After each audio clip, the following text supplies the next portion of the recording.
afraid of the dark? Are you scared? You know, I am you.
Throwing caution to the wind. I'll take a chance and let you in. Just take my hand and take me home tonight. We defeat all impossibilities. Yeah, you and me. We'll take our hearts and run free into the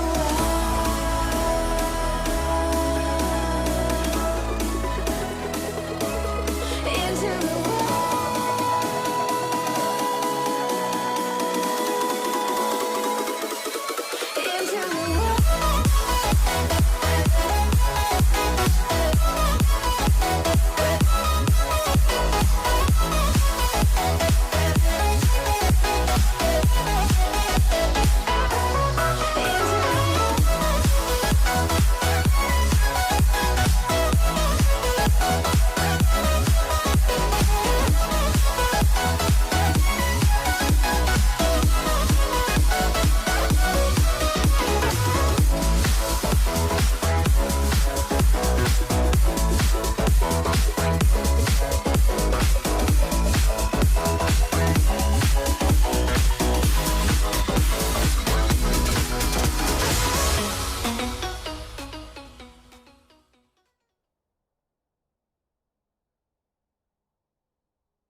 another exciting week of Supergirl Gamer Pro. This is week number 5 that we are diving into. Thank you guys so much for tuning in here. This is a series dedicated to celebrating women in gaming, and along those lines, I am Jolly. I'm joined here by the wonderful Kari. How are you today?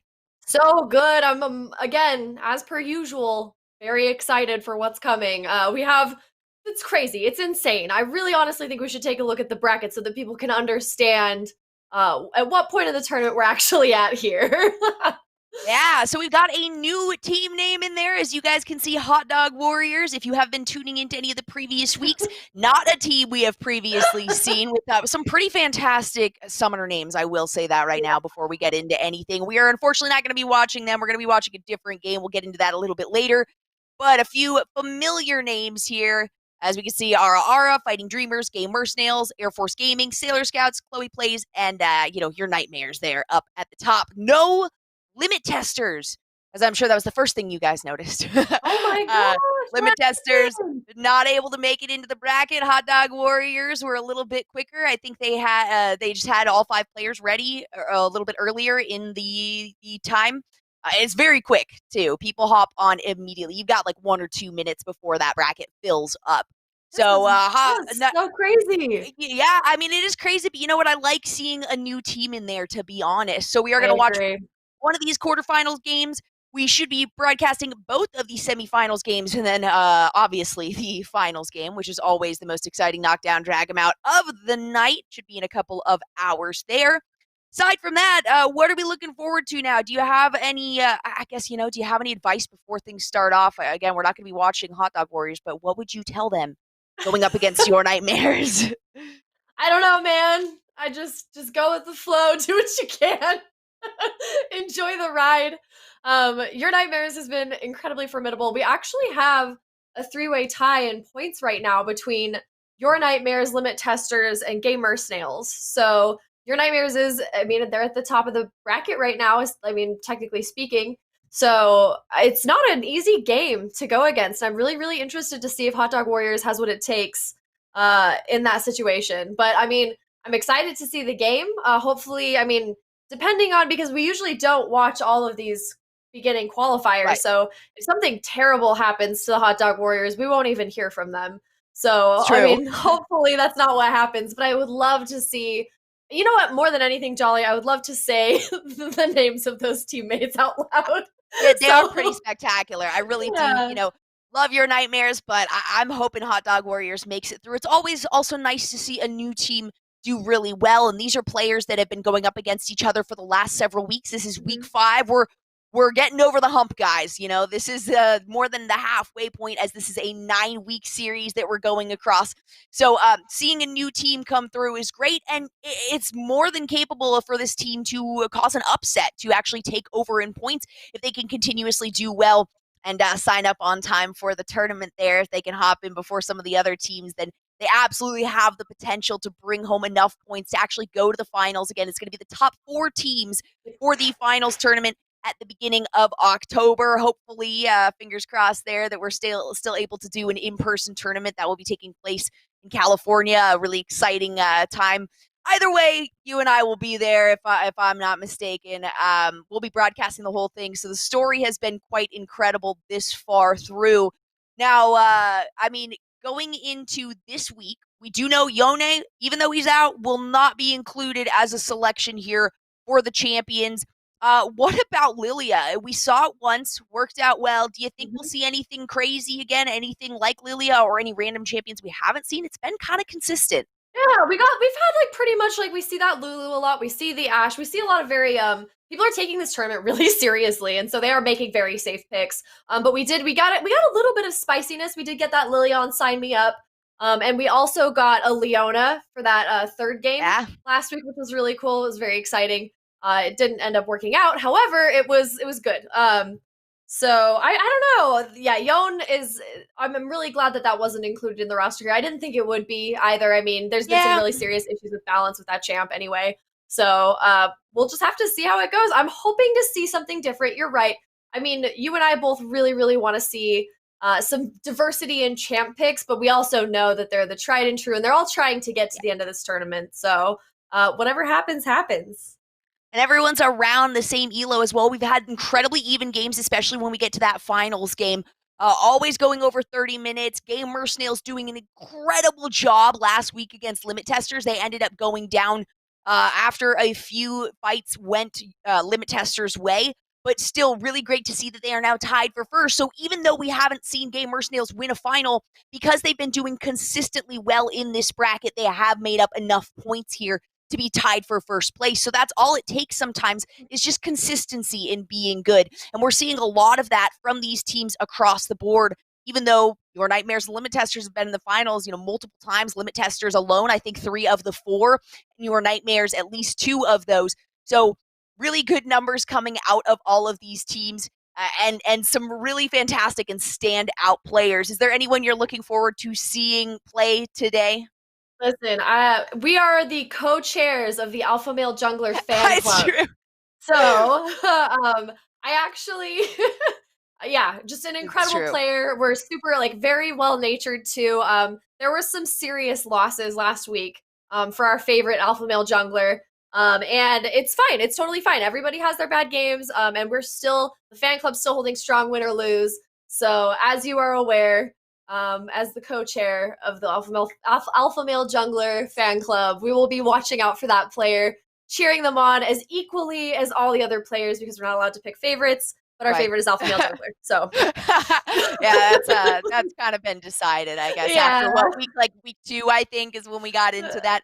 But these are, again, is Supergirl Gamer Pro. It is a series dedicated to women in gaming, in esports, and all of the above.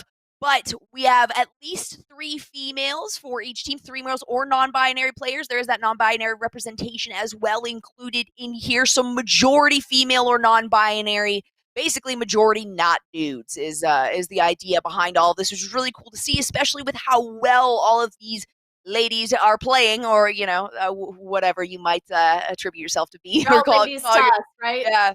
I'm not stressing the nomenclature. Sorry, guys. You're all females to me. I'm not going to be freaking out over that. But we do have a very exciting week coming up. And all right. Just based on bans, what are you expecting to not see then this week? Possibly play?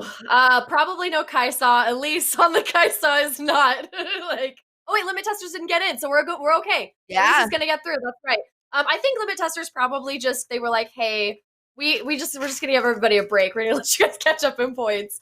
No, I'm just kidding. So the Elise ban actually isn't gonna be a problem. I'm hoping that people will give more credence to. Okay, let me look at last week's games really quick here. Ame, I know, is one as well with the pentakill. The that's main right. pentakill. Yeah. But I know Lulu has been a big pick ban. Actually, majority early on we had Volibear. Haven't really seen Volibear in the last week or 2. Kind of fell a little bit out of the meta. I know he did get a bit of a nerf, but still can attribute a lot to team fights and things like that. The mid lane and the jungle lane in terms of picks probably have been the most exciting ones. But we'll get into all those picks and bans here in just a moment. We're going to take a quick break here. You guys stick with us, and we will be hopping into the first quarterfinals game here for Week 5, the Supergirl Gamer Pro Series. No one knows where it comes from. Why some have it, and some don't. It's the fighting spirit. It consumes fear and weakness. It stands ready to fight whatever shape the battle takes. Because as long as there are battles, there will always be Marines. You can trade all the games, accessories, consoles, and tech you don't use anymore to get cash or store credit at GameStop. Check out the Trade Center on the GameStop app, visit GameStop.com/trade, or talk to a guest advisor at your local GameStop store to see how much your trades are worth. So I'm gonna hold on promoting you this quarter. Cool? Drop the taco. Get in the car. Does this Sentra feel like a compromise to you? Wait, what? The handling. It's good, right? No compromise there. Nope. Watch this. Brake. Rear automatic braking. So if this Nissan Sentra isn't gonna compromise, why should you? You're right. Atta girl. The all-new Nissan Sentra with more standard safety features than any other car in its class.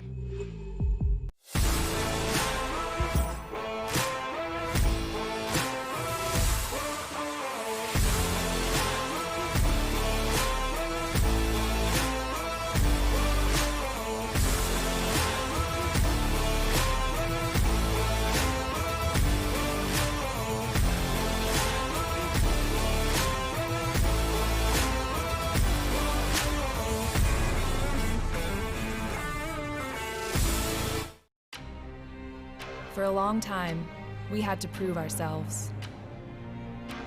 But we always knew what we were capable of.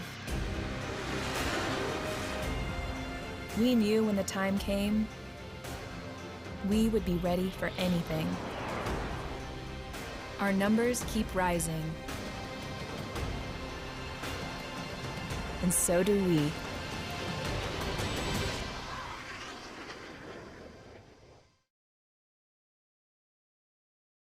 Thanks for sticking around. We are going to be hopping directly into Champ Select. As you guys know, that is my favorite part of the game. As I've said a couple times before. So we are going to be watching Ara and Fighting Dreamers. Now, Ara, we saw the first 2 weeks. Actually, the first week they were named Cisco. They rebranded there.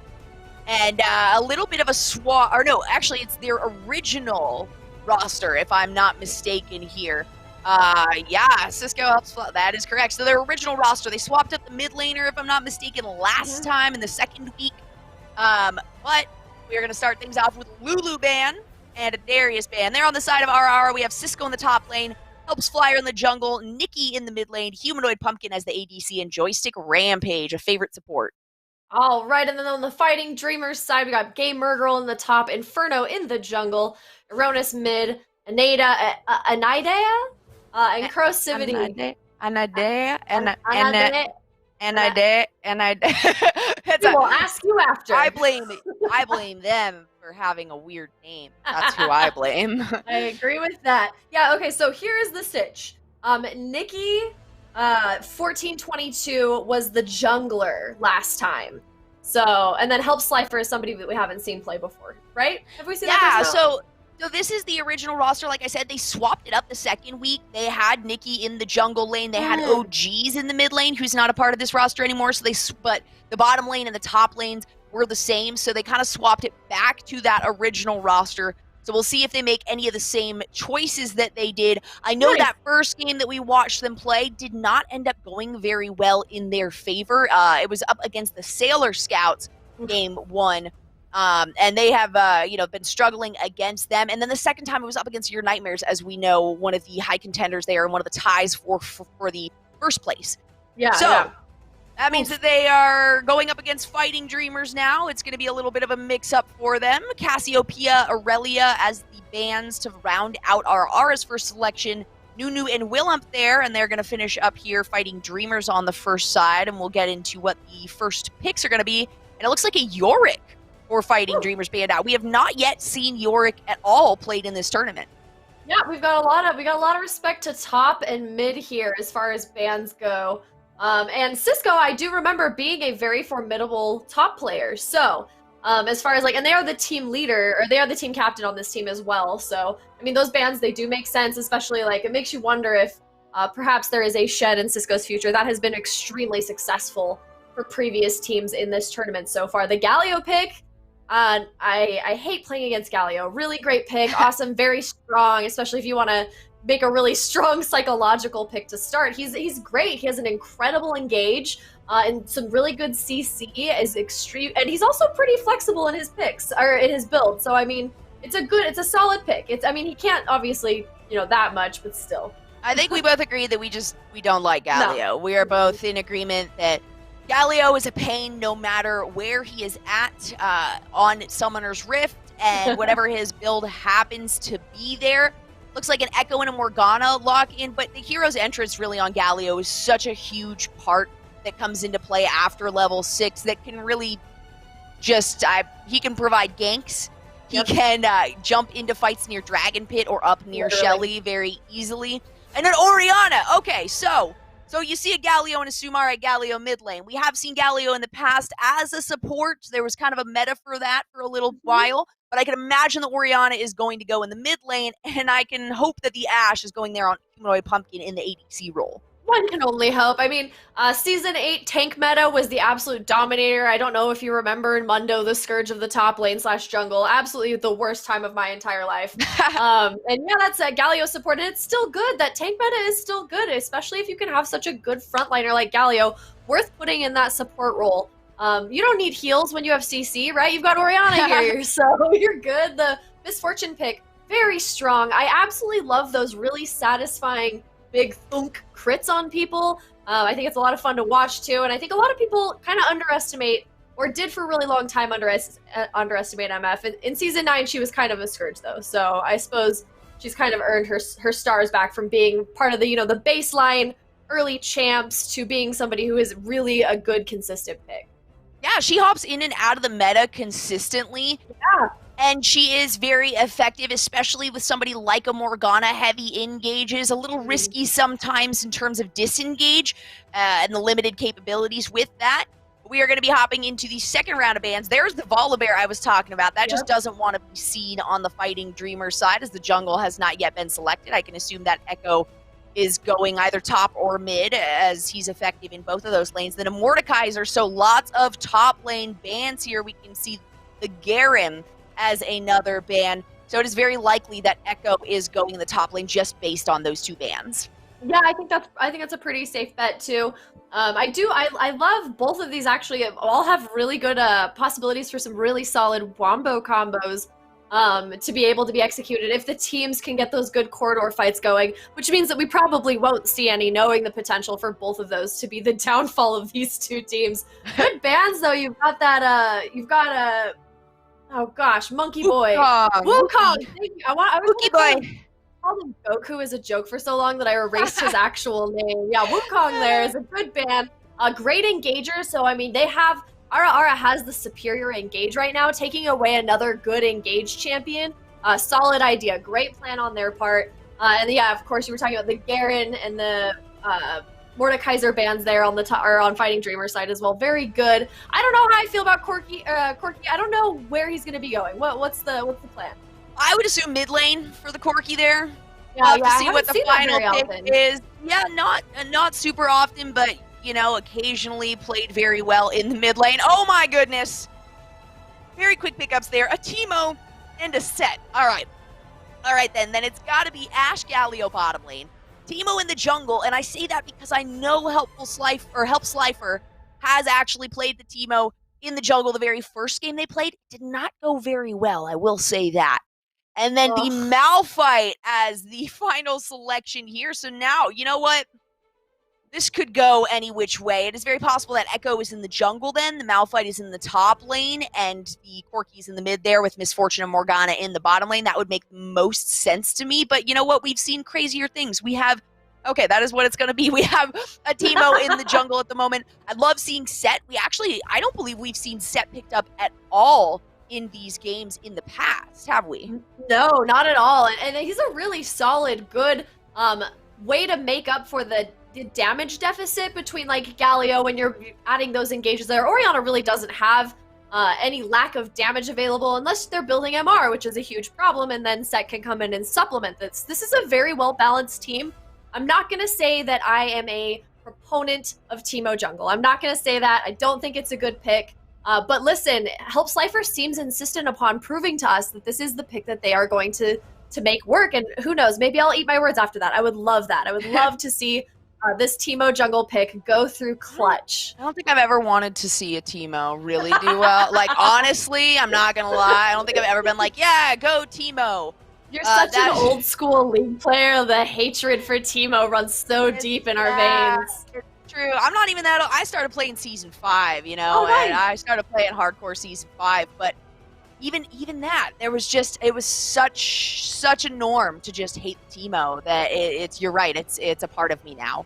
And I will never feel okay playing a Teemo or be happy playing against a Teemo. And we talked about how it didn't work the first time, but they went with it a second time. They are confident in playing this. We have not seen Ara the last 2 weeks. Therefore, there is a lot of potential for this to go well, and we've only seen it attempted once. But again, that was going up against the Sailor Scouts, who have done consistently very well and had a really solid composition that game too. Goldflower was on one of the most phenomenal champs we've seen him on, or her on, as the Elise there. So to be able to see it pop up again with a little more rounded team, I would say.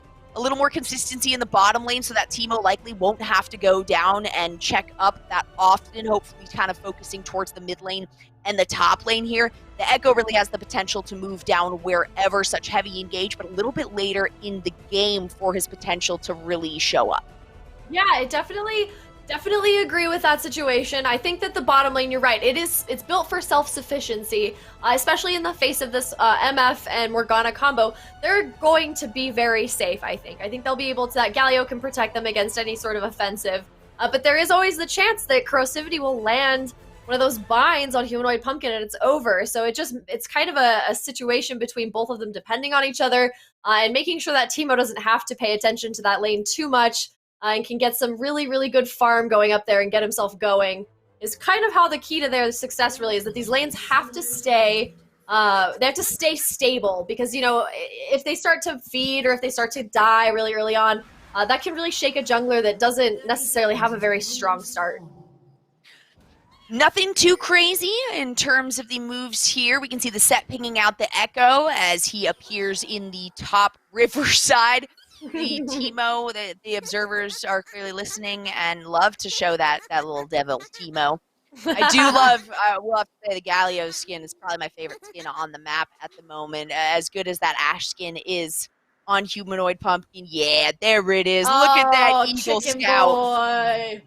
Yeah, I'm a huge fan of that. I love the Project Lino skins, but something about those comedic meme skins gets me every time. Not Blitzcrank, just prime goodness there. All the definitely nots, yes. They're just classics. Cisco here, having picked up the set. I'm very excited to see how they work with the engage here. And Gamer Girl has had a big struggle in the top lane against previous opponents, not even because she's played poorly whatsoever. She has just been camped in the past, almost like they are incredibly worried about her emerging from that lane later into the team fight stage of the game. I would definitely agree with that. I think that there's something to say about Gamer Girl in that last game getting camped as Maokai and really not being able to shine at all. That was a very serious focus in that game. They went 0-5-6. And it was a huge loss for them, but I remember they were always in position. They were always there ready for their team. And, you know, you can play really well and still not have anything to show for it on your scoreboard. I've had plenty of games that I've won where I had, 0-5-6 just like that. And it was thanks to, a lot of good map control, being where you needed to be. So there is something to be said about Gamer Girl's performance and constantly seemingly being camped. You are correct about that. Hopefully that's not the case this time. Like I said, Fighting Dreamers has a little more opportunity to kind of roam the map in terms of that jungle. Helps Slifer, likely going to let this bottom lane kind of do its own thing. And we may see an early move in from the Teemo, but being as squishy as he is, while he deals a lot of damage, it is still a risk to try to engage on something that early on. Yeah, I agree. You know what? We've seen so much action early game in a lot of these, and it never seems to pan out for either team. It's usually just even trades. Personally, I think just farming your lane, paying attention to how the flow of the game is going, letting your junglers get up to speed is probably the best possible route to go, especially this late in the tournament. I mean, there actually is a lot at stake now. We can no longer say that they can just be casual and that they can take silly risks and they can do a lot of things like they were earlier. I don't think we're going to see a lot of that, but we do have a little skirmish here in the jungle over Scuttle. Slifer had to see that coming. The first blood after a flash expended right before death. Help Slifer going to go down. His first blood is handed over to Fighting Dreamers. I'm not going to say that Teemo skin is not terrifying no matter what it is doing. What an awful little creature that is. Aronis is getting into a little bit of a bad trade with Nikki as well.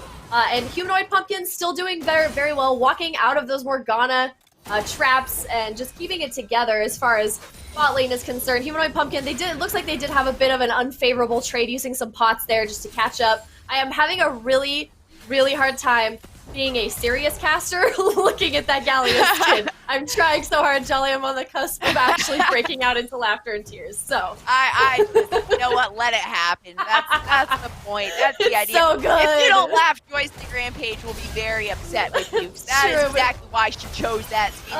Gamer Girl there, taking a bit of damage, but dealing some back to Cisco. A few pots popped there in response. Some really good trades going back and forth, but as we can see, Gamer Girl picked up double buffs there, having the elimination or having the kill on Help Slifer. So that was a nice, easy, free pickup.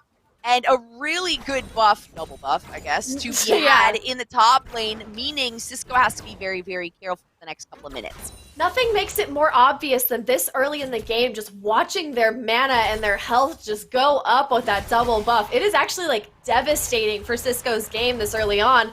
The ability to farm, the ability to retaliate. All Cisco can do is freeze their lane as close to their turret as humanly possible without having to farm under that turret with that double buff. Because, I mean, you can literally see it happening right before your eyes.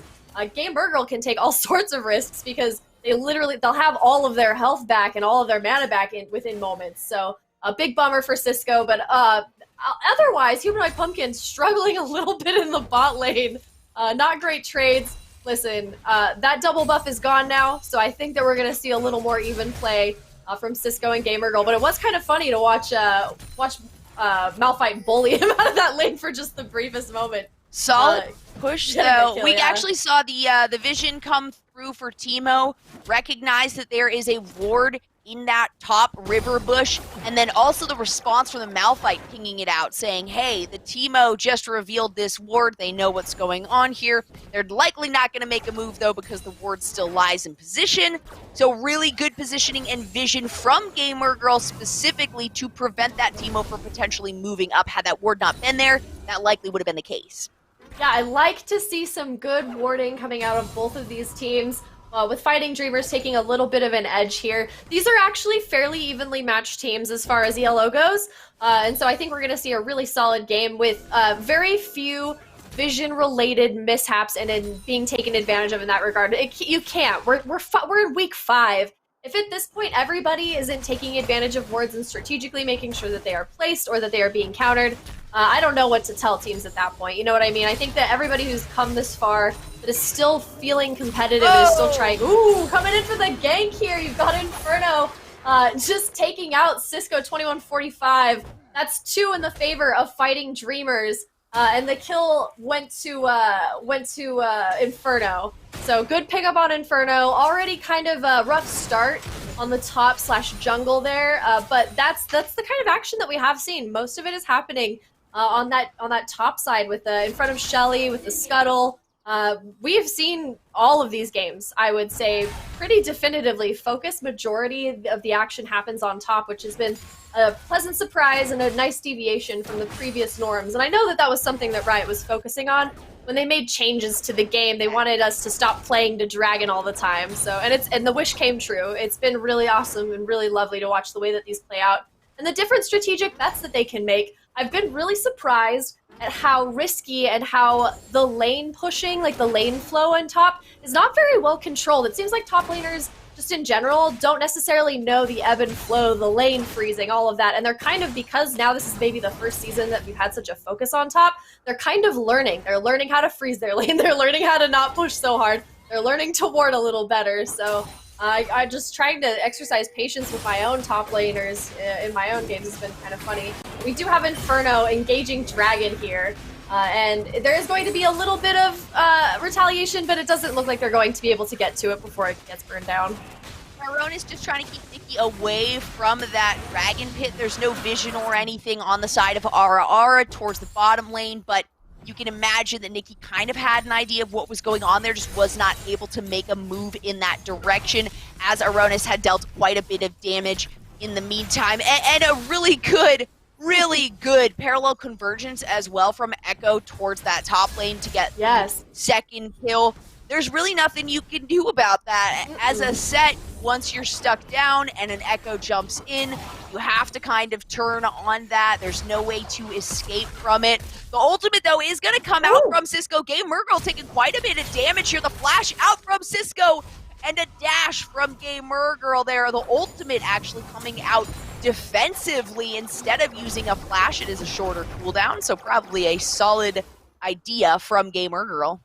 Yeah, I think a little bit of tilt from Cisco, just trying to close the deal. They've already lost 2 kills.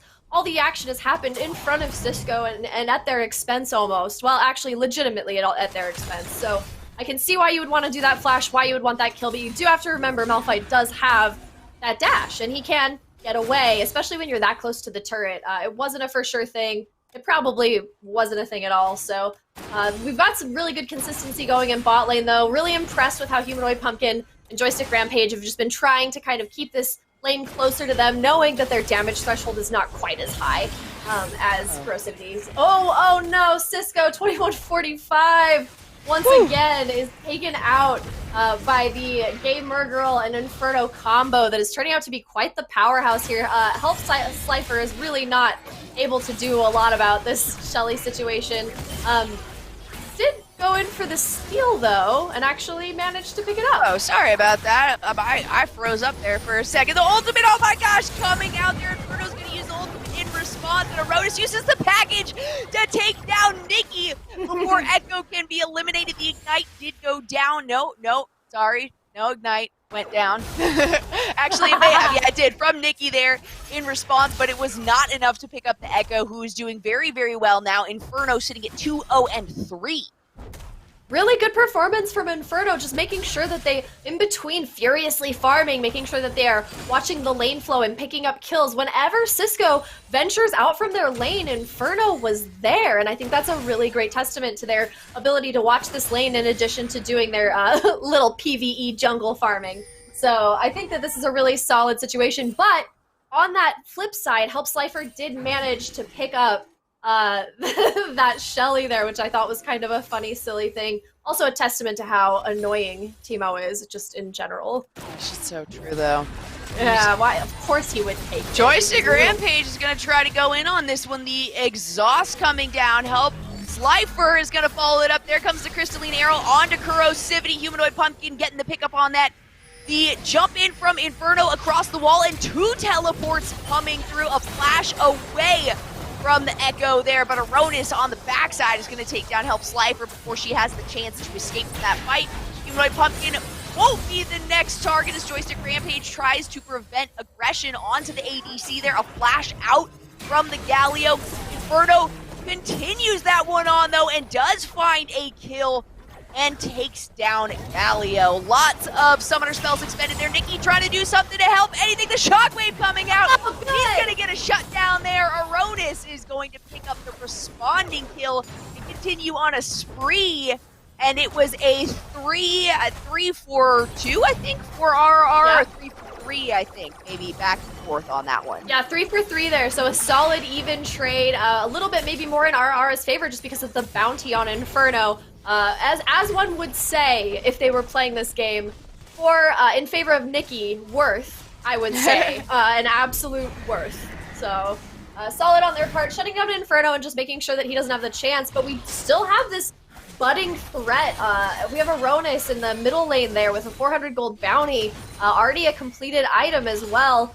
So RR really does need to focus on objectives. They don't need to focus on kills, and it looks like they are currently doing that with this this turret on bot here. Corrosivity doing a little bit of damage to Shelly to try to burn that down, but they did manage to get a couple plates. When you have Shelly this early in the game, it's a very solid, good resource management tool, I would say, as far as getting extra gold.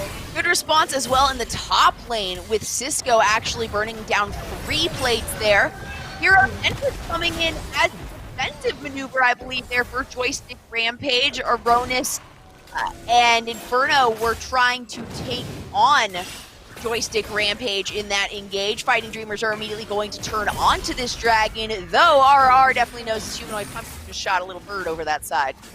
Yeah, you just want to keep an eye on that thing, see if there's anything that you can do. But unfortunately, at this point in the game, with Fighting Dreamers ahead like they are with the finish items that they have, it's not too significant. It really is not irreparably significant, but if you look at the bot lane score comparison, oh, actually, you know what? It looks like Humanoid Pumpkin actually is ahead here a little bit in the lane, so that's actually, I mean, it's nice, but I agree with not necessarily fighting over that dragon with the rest of your team not there, and not sure 100% where everybody is to begin with. Plus, Aronis there in the mid lane, quite the juggernaut, a very stalwart keeper of objectives, I would say. A good mid laner who is fed and patient, can help control map objectives very well, and I think that the fear of Aronis may have kept them from engaging potentially. There comes got the Crystalline Crystalline coming out for Arrow. Crystivity. Joystick Rampage is going to pick that one up. A flash out from Aneda. One turret shot going over to Joystick Rampage, and that ADC is going to make it out all right. In the meantime, on the top lane here, Help Slifer is trying to help out Cisco. to chase down Gamer Girl, but that rock is just way too fast. Yeah, that's a speedy boy, is rolling along there, trying to keep himself, or herself rather, preserved with that 150 gold bounty as well. Aronis is getting into a little bit of trouble with Nikki the Ignite. It might take him out. Oh! It was a trade, an even trade. Echo Inferno making her way down a little too late there, pinging out as Help Slifer was also kind of on the way down towards the bottom side after picking up the double buffs there. What a trade, though. The Ignite onto Aronis was fantastic, but the instant turn of recognizing I am going to go down here, but while I do, I can take Nikki with me. Yeah, that was, Nikki seems to be quite the duelist. I've been really enjoying these missions where it's like, just collect some bounties. If you look at it from that perspective, Nikki is keeping up as far as farm goes with this Corki just because of the amount of bounties they've collected so far. So even though there is a disparity in farm, they have a similar amount of gold. Oh, Gamer Girl may be the next target here. Help Slifer actually running away from this one, recognizing that Inferno is here on the way. And down goes Help Slifer, an instant turn on to Cisco here. Not enough damage to Gamer Girl. That might not be the target that you wanted to go for in that instance, as Cisco is going to get taken down here by Inferno, and that's going to be a double kill and a lot of not ward gold so much as mushroom gold going over there as well to Inferno having that. Aronis now dealing quite a bit of damage here to Nikki, taking one tower shot in response, but that was a solid trade, and Joystick Rampage is looking really, really low. Humanoid Pumpkin responding to that with a little bit of aggression onto the Misfortune. Inferno on the backside, though, wants to take down Nikki. Will be able to jump in, but has to take a few tower shots. In the meantime, they're going to have to chrono break out of that one, so another defensive ultimate utilized on the side of Fighting Dreamers to escape. I really thought we were going to see another Nikki equivalent exchange duel there. It just keeps happening to them. They find themselves in those situations, but good awareness on their part, recognizing that Echo was there. Unfortunately, comes at the cost of the first turret of the game. Help Slifer just having the worst day at work, getting caught out, got a package to the face in their own jungle. Just a really rough time for Help Slifer. Definitely seems to have tilted a little bit on the mental side. Won't be stealing Shelly this time around. Oh, the flash in there from Humanoid, actually. Corrosivity is going to respond, though, with a binding onto Cisco. Cisco, who actually did a very deep teleport on that one, which kind of forced Humanoid Pumpkin to really heavily engage on that. But that means that they are going to get a tower in response here, so it is even on towers, but slightly ahead for Fighting Dreamers in gold at less than 20 minutes now. Despite being a little bit behind and being, having Fighting Dreamers exploiting every crack in their armor, Ara is doing everything that they can to even the odds.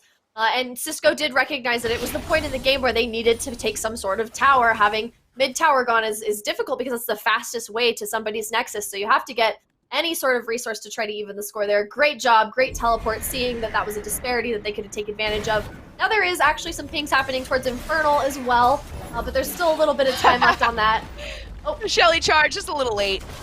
That's okay. Silly. That's okay. That's going to be another tower there for Fighting Dreamers. And this also means with RR having taken that bottom tower, it also means that Infernal Drake is open to them. In the meantime, we got a teleport coming in his game. Girl here goes in. The hero's entrance coming from Joystick Rampage. Humanoid Pumpkin trying to jump in, and a flash out from Joystick Rampage to avoid continuing that fight here. Corrosivity might be the next target, but no. Help Slifer gets an ultimate, Cisco gets an ultimate down.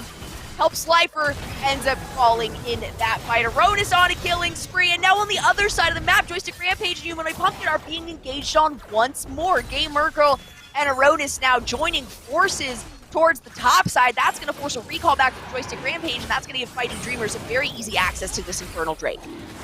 Yeah, a lot of action happening all over the map at the exact same time. Not in the favor of Ara. It does seem, as far as mental goes, that we are having a bit of a struggle on Cisco's side. We're having a bit of struggle on Help Slifer's side. Let's watch a replay of that fight in top there. Yeah, Corki comes in with the E and then goes ahead and takes out Nikki first. That's the first death here on this side of this. Yeah. Oh, I'm sorry, I didn't catch that whole thing there. That was a solid dodge from the arrow, and then the other two was Humanoid Pumpkin and Joystick Rampage, who did manage to get out very, very low on that fight, but a good engage by Fighting Dreamers and a good split fight towards the top side and bottom side of the map there. Yeah, a little bit of a rough one for Ara. Still They're just hemorrhaging kills. They're unfortunately not getting away with a lot. They're having a hard time evening the score. The gap is widening. It's starting to show now. They're at 5 to 15 as far as death goes. 2 to 1 towers. 28k to 34. It's rough. It's looking rough for the Ara side. There is the possibility if they can just stop giving away these kills and having these extended death timers that Fighting Dreamers is absolutely exploiting, that there is recovery possible, but they do have all 3 dragons that have been on the map so far. So things are looking a little bit grim. However, again, recovery is not impossible. We have seen people come back from worse. So just continuing on here with Help Slifer getting chased down by Game Murgle. Cannot catch a break for anything. Game Murgle goes ahead and takes that Gromp as well. The Crystalline Arrow comes in as Turkey, and then Game Murgle takes out Slifer. Yeah, Game Murgle, Corrosivities has slain Human Pumpkin as well. And then Game Murgle going for Nikki, trying to use that Blast Cone to continue the chase, but instead finds the Blast Cone taking them over to Aneda. That's difficult. That was really rough to watch because they definitely were trying to continue the chase, but used the Blast Cone and then found a different treat behind them. So really rough on the sense of Ara. Fighting Dreamers is just relentless. They are not letting up at all. They don't need to at this point in the game. Help Slifer sitting at 7 deaths. We can see the set up there, Cisco 0-4-0, really hurting. And on the other side, as many times as Game Murgle has been jumped on, she is at 2-0-8, so feeling pretty good towards that top side, having 2 items finished well ahead of the set. Even though set is ahead on creep score, really helps to have as much pressure as you do from your jungle and from the remainder of your team. And that swap ended up working out very well, the lane swap that they took a little bit earlier on. A very quick walkthrough by Inferno between all of the mushrooms there, actually an exceptional job of avoiding each of those. And Inferno's gonna be willing to actually take on potentially 2 of these players to remove a ward from the fight here. Humanoid Pumpkin manages to take down the responding ward. So good vision and good vision control from Ara, but will it be enough if they get caught out here by Aronis, who's doing incredibly well and a lot of damage? Inferno's gonna jump in on that one, taking down Humanoid Pumpkin. The ultimate Chrono Break coming through, the ultimate from the Misfortune is going to remove 1 and burn down another. Aronis just wants to get that last little bit on Joystick Rampage, but the shield will be enough to keep her alive in single-digit health. It's gotta be. Oh, you'd love to see a single-digit, win there for them. I mean, at least they have that. At least they have some sort of win in lane to be able to tilt Aronis a little bit. It's not gonna work. Spoiler alert there. But it is nice to see them be able to get away with something. It was interesting watching Inferno bait Humanoid Pumpkin and bait Joystick Rampage as their team began to close in on them. But Humanoid Pumpkin did recognize it. It was just a little too late with Infernal's incredible movement speed and incredible ability to just get across the map, lock a target down, and take care of it. So very interesting plays here. Coming from Fighting Dreamers. I like to watch the finesse with which they are able to kite targets and the coordination that they have, again, with Inferno, drawing them into that team fight, keeping them there kind of sort of like a vile temptress until their team could descend upon them. Now we have Aronis in the top lane, split pushing, while their team has a little bit of a skirmish here in the lower jungle. Inferno kind of wanted to go in on that, but Joystick Rampage wasn't the target that she was really looking for. The last one, really, that would have been the potential engage ability there. 8-1-5 is what Inferno is currently sitting at, so really a force to behold. A jump onto Nikki is going to be the response, and Anadia is going to take that kill. There's a flash in from Inferno as they try to continue on to Humanoid Pumpkin. Joystick Rampage, though, is going to keep the aggro on the backside. The Crystalline Arrow hitting 2 of them, but not making a dent. Corrosivity on the backside uses a fantastic stopwatch and helps Slifer is the next target there. It looks like Fighting Dreamers win that one they're looking for a 5-for-1, a clean ace, but Inferno's gonna get taken down there. Such a good turn by Humanoid Pumpkin. I really enjoyed the pivot that Humanoid Pumpkin was doing there. Absolutely made some very good calls and is going for this second kill as well. Absolutely worth. Absolutely worth. What else are you gonna do at this late in the game when things are spiraling out of control? Actually kind of hilarious, a little petty. Very much enjoyed it. Aronis did end up cleaning up there and taking care of that situation. But Humanoid Pumpkin, well played. You know what? I'm already writing it down. MVP for this game. Great job. Honestly. Very well played. And yeah, Yes. you might have gone down because Aronis was able to turn on that one as quickly as a Corki always is. But honestly, yeah, I would absolutely say worth as well. Humanoid Pumpkin taking as much as possible, sitting at 3-3-3, by far doing the best on the team just in terms of overall KD spread there. And has done a good job of defending the second tower as well, the last remaining second tower here available for Ara. Oh gosh, you've got a Aronis there in the bottom lane, just recalling and making sure that they have enough resources to take this Baron solid. But Help Slifer is aware of that situation and probably is going to end up dying for it, getting just a little too close to the sun. Far continuously, Help Slifer keeps doing this same thing. That will be her 10th death in this game. And while she's got the 1 kill and the 3 assists compared to that Cisco in the top lane sitting at 0-5-0, it's still half the amount of deaths. And that's a lot of time that you're not on the map, that you're not farming, that you're not helping your team either with vision or controlling vision. And that's going to give Fighting Dreamers one of the easiest Barons I've ever seen. Yeah, that was like butter. They just cut through that. There was not any sort of like delay. Just drinking a glass of water over there. It's a very it's hard. It's really hard when your jungler literally can't. You're right. It can't be present on the map at all. Those death timers are ridiculous, and they are pushing mid here with their Baron buff as well, which just adds and complicates the situation for Ara in terms of defense. They are getting for it though. MS. Oh, Humanoid Pumpkin Inferno gets that kill. Inferno is doing a lot of turret diving, really aggressively trying to clean this up so that they can end with this push. But Noct doesn't quite come in with the exhaust on Inferno, so he can't quite clean up that there. But they will be taking this Nexus turret, and I don't know, maybe the game will end here. It's a potential possibility, but you know, when you're this low, there's also the possibility that you could get cleaned up. So they do take that second Nexus, they do take the first Nexus turret. Gamer Girl is still in the game despite being quite low, but Inferno goes ahead and takes out Nikki by that freeze. That's rough. That's really rough. It's hard to watch that happen. So much damage there coming out of Fighting Dreamers. They're going to take the first game in about 27 minutes. Ara, unfortunately, already knocked out of this one, but hey, we've got 3 more games coming, guys. So we got some more opportunity to see people do even better or even worse, I suppose. Right. We will. If a team makes it past 20 minutes, good on them. Yes, absolutely. Hey, you know what? If you can, by the time you're able to FF for several minutes, if you still don't and you still make it through, it's a congratulations. They held their own. Really, really good responses by Humanoid Pumpkin and Joystick Rampage there. Certainly the MVPs for that team in the overall, holding off on their own quite well. And it ended up being the Echo really and the Malphite and the fall of Help Slifer on that Teemo and Cisco really struggling on set that made it a lot easier for Fighting Dreamers than it would have been had the second half of the map been a little more consistent through their gameplay.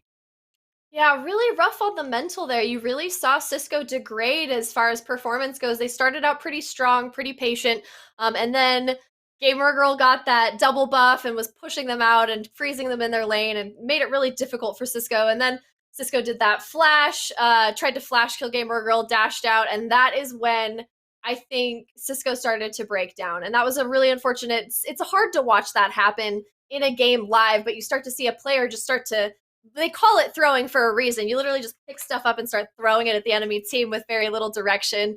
And it's rough to watch. Help Slifer, you know what? I just don't kick them while they're down. That was a rough performance. It happens. Right.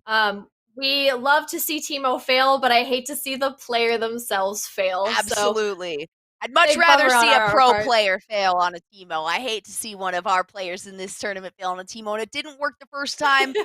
Didn't work the second time. I'm honestly hoping that next week we're going to see them try something different because as well as it might work for Help Slifer in other situations, it's just clearly not working in the current meta. They just didn't have the setup enough. And maybe if that top lane, if Cisco had done really well, then maybe the Teemo could have recovered from the first blood getting taken early on, from falling multiple times there in their own jungle or getting jumped on just trying to do some sort of invade. That's kind of what they need a little bit more of. So a later pick top lane might end up working better for them, or like a counter pick top lane, for instance. Let's see. I'm curious to see if the bracket has been updated. I'm not sure if the other games have already ended, or hey, all right, there we go. We got it.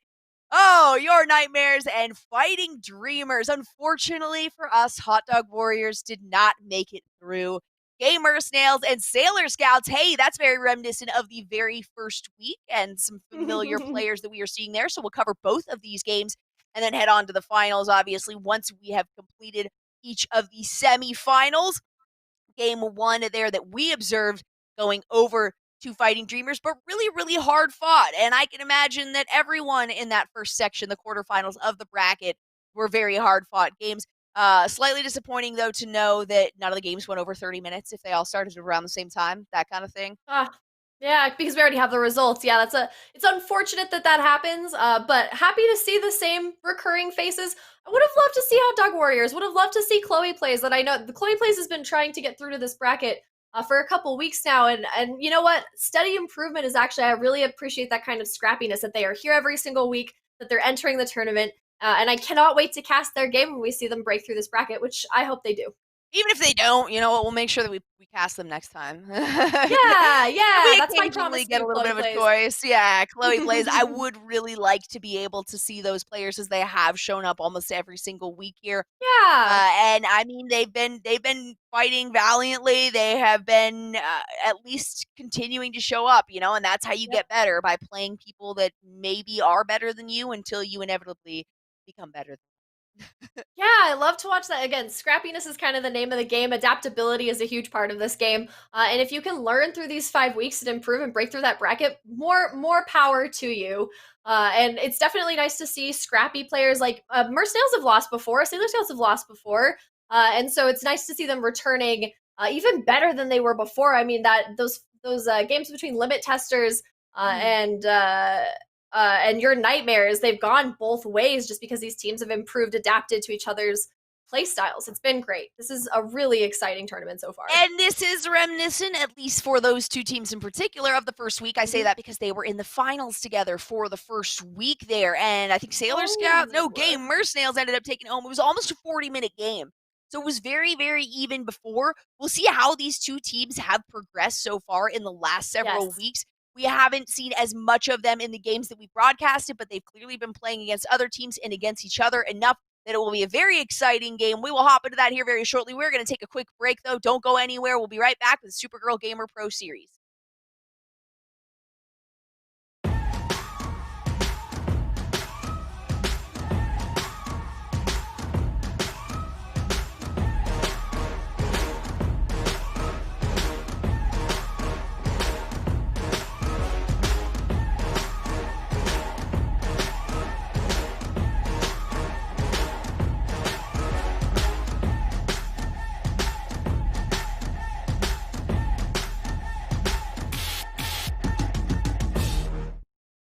So I'm gonna hold on promoting you this quarter.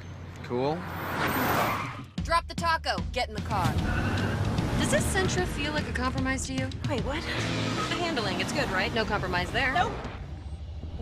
Watch this. Rear automatic braking. So if this Nissan Sentra isn't gonna compromise, why should you? You're right! Atta girl. The all-new Nissan Sentra, with more standard safety features than any other car in its class.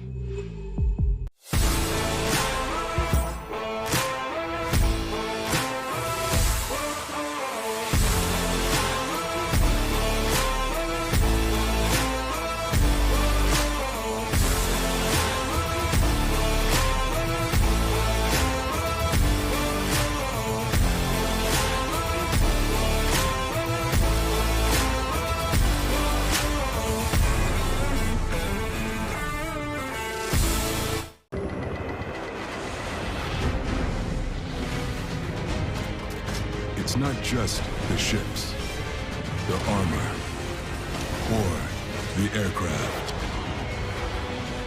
It's something more. It's the will to fight and determination to win, found inside each and every Marine that answers a nation's call. Battles won,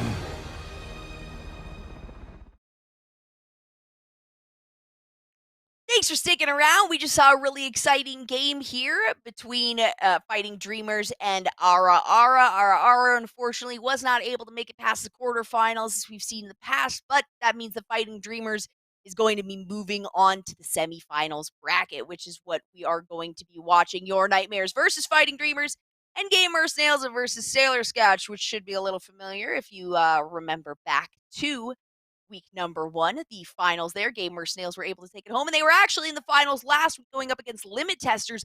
Did a phenomenal job in holding back one of the tied for number 1 teams as Gamer Snails is now. So the next game that we will be watching, I believe, is going to be Your Nightmares versus Fighting Dreamers. I'm not 100% on that. Don't take anything I say at all for gospel. But we will have more exciting games here coming up, and you know what? We've got a few minutes, so like usual, I got to touch on the Zenny glasses. We've got our sponsors there, as you can see in the bottom right hand of the screen. I know I personally was hooked up with several pairs of Zenny glasses, both prescription and non-prescription. I think the biggest thing that I really appreciate about these, though, is the Zenny blocks. It's a very specific blue light reflecting onto the glasses. You can add it to any of the glasses for, I think it's like $16.95, so super cheap, whether or not they're prescription. And not only does it help with the eye strain, but that preventative eye strain actually helps with reducing migraines, headaches, things like that, and also just helps with better sleeping, better vision overall. And I can personally say as well that having been using these for the last week now since I've had them, I actually have been sleeping better. And there are statistics and things like that that say in the last 3 hours before you go to bed, if you are looking at blue light, it can increase depression, it can increase irritability, it can increase a lot of problems that people experience on the regular. So just wearing these that reflect that blue light can help you a lot more than you would actually think. So to be able to attach them to any of the frames, I know for the gaming glasses specifically, they've got 20, 30 frames, and then they've got like 3,000 plus on the website itself. But the coolest feature probably about the whole thing was while I was trying to pick out what glasses I wanted, like, how am I going to possibly do this? Is there an app for this where I can virtually try glasses? It's built right into the website. So I was able to do it on my phone. You can do it on the computer, whatever.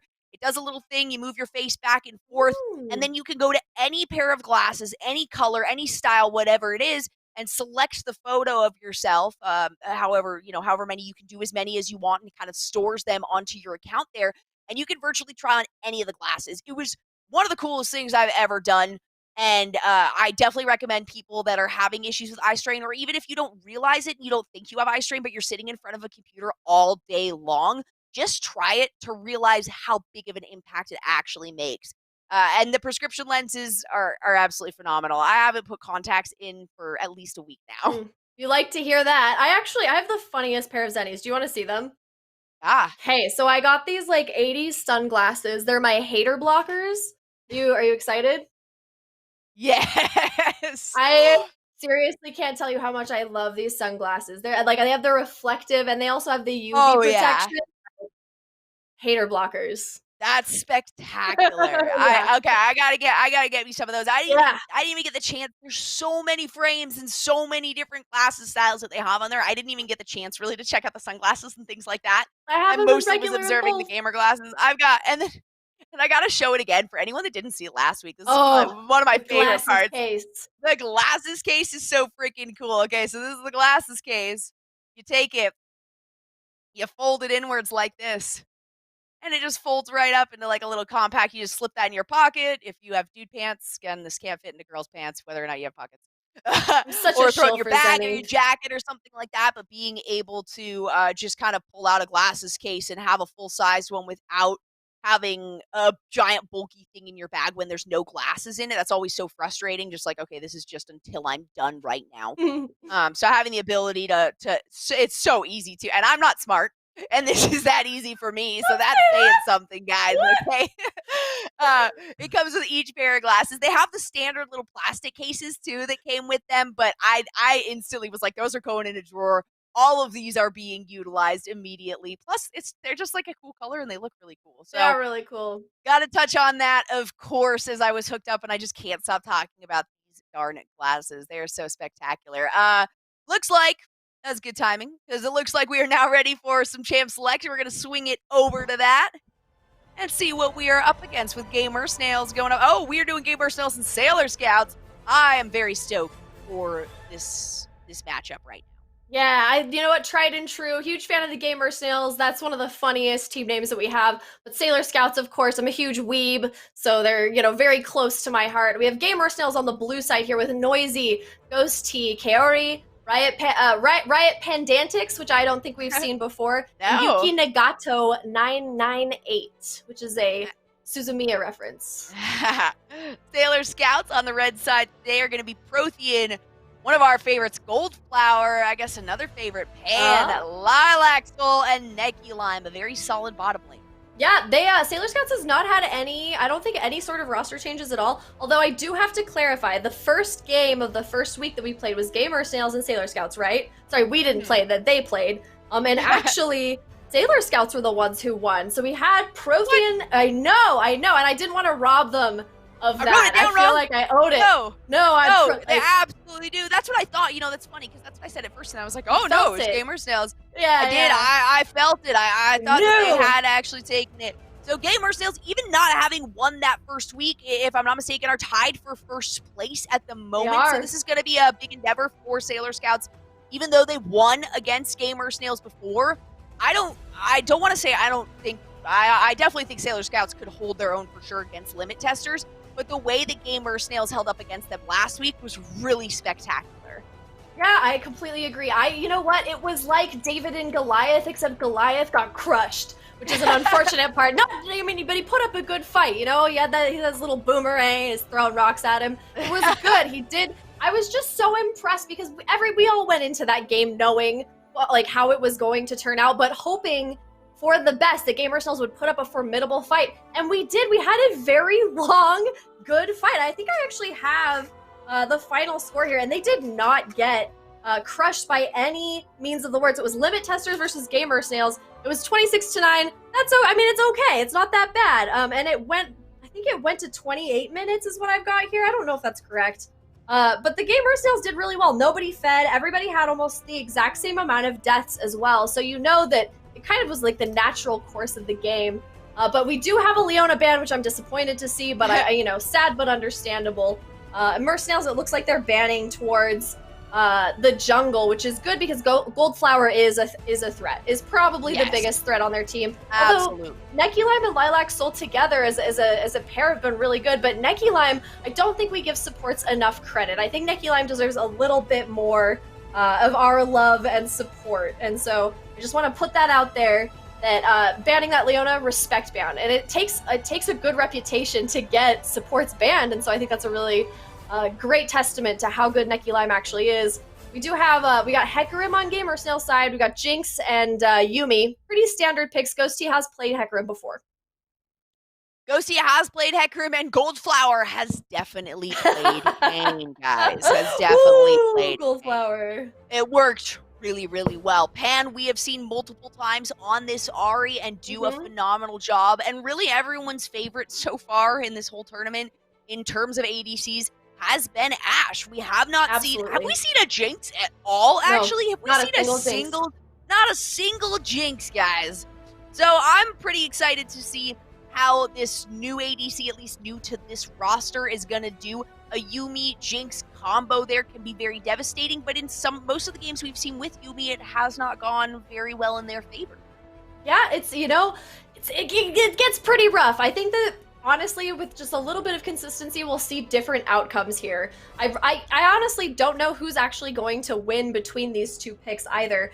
Sailor Scout's first lineup when they went against Mercenails was Volibear with Prothean, Hecarim on Goldflower. We had Pan on mid, Lilac Soul as Ashe, but I don't have Neki Lime's pick for that first round, so I'm not 100% sure why. I got Morgana, Sailor Scouts. Yeah, Morgana on that one. Yeah, okay. That's super interesting, honestly. These are really good bans as well. Again, we've got taken out that, gosh, I'm having a really hard time today for some reason. Is it Gallia, Lissandra, Rumble? Lissandra! Okay. Yeah, taking that Lissandra away from Kaori. Kaori has had really good performances in mid so far, so that's a solid ban. We don't like to see, like you and I have said, Galio in any hands.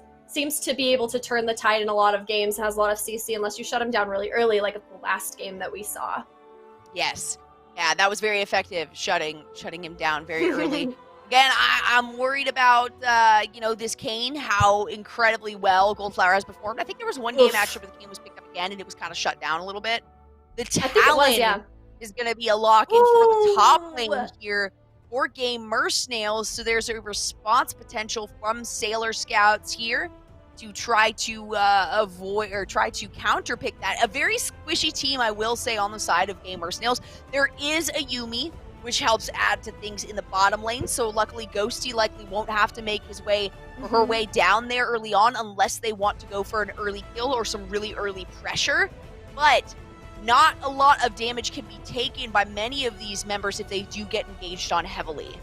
No serious tanks in this game at all. I think the closest that we could possibly get is Gangplank, honestly. And I mean, you can have tanky-ish builds, but none of these are actually career tank characters, right. So everybody kind of picked light here. Sailor Scouts didn't do any sort of retaliatory serious picking. I love Talon, and I think that the Talon Hecarim combination is actually extremely dangerous because of their mobility. So I think that Sailor Scouts is going to have to be very serious and vigilant with their vision, because they can fail really easily with a roaming Talon Hecarim combo. That's extremely mobile, extremely scary. So they just have to keep an eye out for that big wave coming. But, they have some very safe picks here. I think Gangplank is a really solid stalwart under the turret, can push if he wants. Good frontliner. So I think that Sailor Scouts has some answers to Gamer Snails comp. And for Gamer Snails as well, being able to, once they get into the later game stages, once they get into team fights, if they are not too far behind, being able to throw a Yuumi onto an engaging Ghosty as the Hecarim there can be absolutely massive for them. Now on the other side, there's a little bit more healing available, and Prothean on that Gangplank. Gangplank is definitely one of those who can do well no matter what, but you can absolutely tell. He's one of the few champions that I would say you can really tell if someone has played a lot of Gangplank or has really dedicated a lot of time into playing Gangplank to get those barrels to chain properly, to be able to hit the first barrel with a Q and then drop the third barrel or an in-between barrel to connect those chains and do a surprising amount of damage. So if Prothean is very skilled on this Gangplank, that's definitely something that Gamer Snails are going to have to be worried about. Yeah, we've seen some really good performances on Prothean as Volibear, as Aatrox, as just these really strong top picks. Very rarely, I think the only time that we were really disappointed in Prothean's performance was when they were on Mordekaiser, if I remember correctly. So, I mean, as far as picks go, this is a solid one. Like you said, takes a lot of finesse, but if this is one of their mains, if they're good with Gangplank, I think it'll be good. Nice invade here from Snails. Yeah. They are getting away with this. They are non-confrontational. Absolutely getting away with a blue buff steal here for this Kayn, so that is going to be a very disappointed Ghosty when she makes her way down around to that other side of the map. Yeah, to me, it just looks like vertical jungling. They might just be sticking to these other sides of the map without really knowing it. Oh, but Kayn is heading towards his red, and he's not going to find anything there. That's a weird, because you started a buff. Like, that's an interesting pick, unless they assumed that this Hecarim had invaded to the opposing blue side, then it wouldn't make a lot of sense to move up to their own red buff there. So Kayn is going to instead, it looks like, hop onto the Raptors and snag that, and then most likely go down to her own red buff. But here's the thing, if Hecarim decides to do the same thing, they might get there in time or get there a little bit early. They're actually going to clear out you're right, it's just vertical jungling at this point. They're just clearing out the opposing. So a good move around there, and it looks like a pretty standard start then for these guys across the board. Little yakety sax playing in the background. You're running indoors, running out the other door, pointing at each other. It's it's a pretty solid way to be. A nice little ballet dance there. It's exciting. Interesting Talon Lux lane swap. We've got Lux in the top lane there against Prothean, which honestly, that's actually pretty safe for Kaori, unless they get dove by Goldflower. No, that is a great swap, and thank you for look at production there, setting everything up properly for us so we can see it all lined up. Yes, Noisy normally absolutely playing in the top lane, and I think that was kind of the initial decision going into this. Talon was the first pick top lane there, so there was a response available from Sailor Scouts to counterpick that, which they certainly did. A nice jump, a nice chunk of damage there from Lilac Soul onto Riot Pandantics. In the meantime, Noisy and Goldflower are going to go at it here in the mid lane. Noisy has a pot or two pop. And a re-engage might be possible. Goldflower getting jumped on there. The Ignite is going to hit. The first blood goes over to Talon, who instantly gets taken down there by Pan.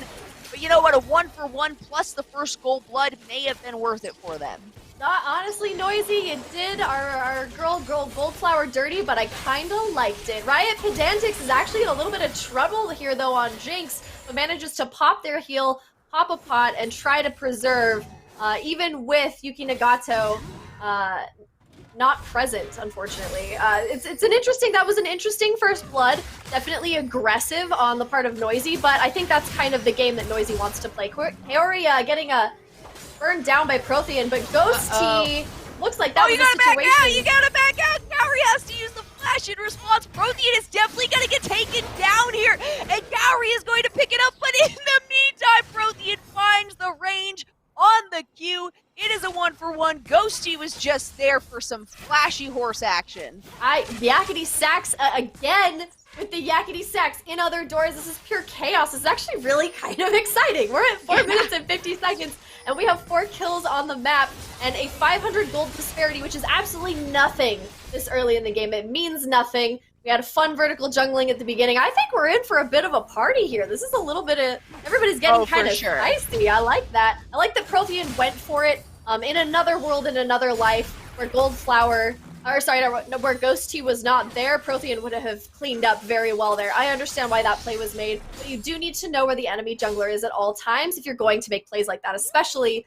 as we know now, the Season 10 play to top has been very common. You need to know where the other enemy jungler is, and I think that's why everybody should play jungle at some point in their league career. We do have Ghosty coming in again. Pan!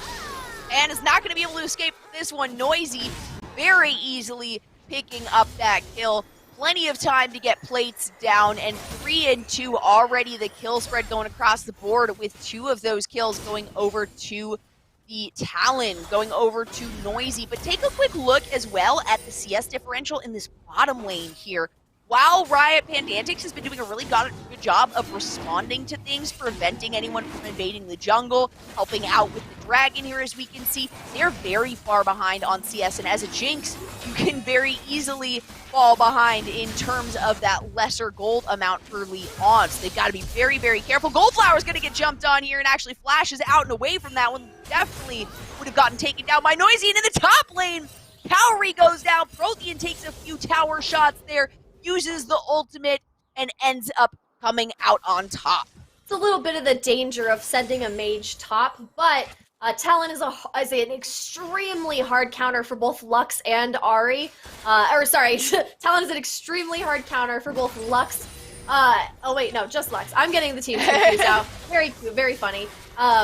But Noisy is better positioned to farm Pan for kills if possible and get a little bit higher up there, whereas Lux can stay evenly recovered throughout the game, even if she suffers a few kills, even if she suffers a little bit up there top, she can keep a consistent performance. She's got a very strong kit and utility, so even if she doesn't do that well in lane, she's still extremely useful for team fights later in game. So I think the lane switch was still really, really good so that Noisy can continue to try to farm and roam and has access to that mid lane to be able to exercise map control, which Noisy has already done very spectacularly. Yeah. So Noisy has basically been a second jungle here in this game, constantly roaming, still up on CS. I mean, this is absolutely insane here. They do have to watch out again for Lilac Soul, sitting at almost 60 CS now, doing a lot more in terms of items than Riot Pandantics has been able to do. Yuki Nagato has been doing a great job of keeping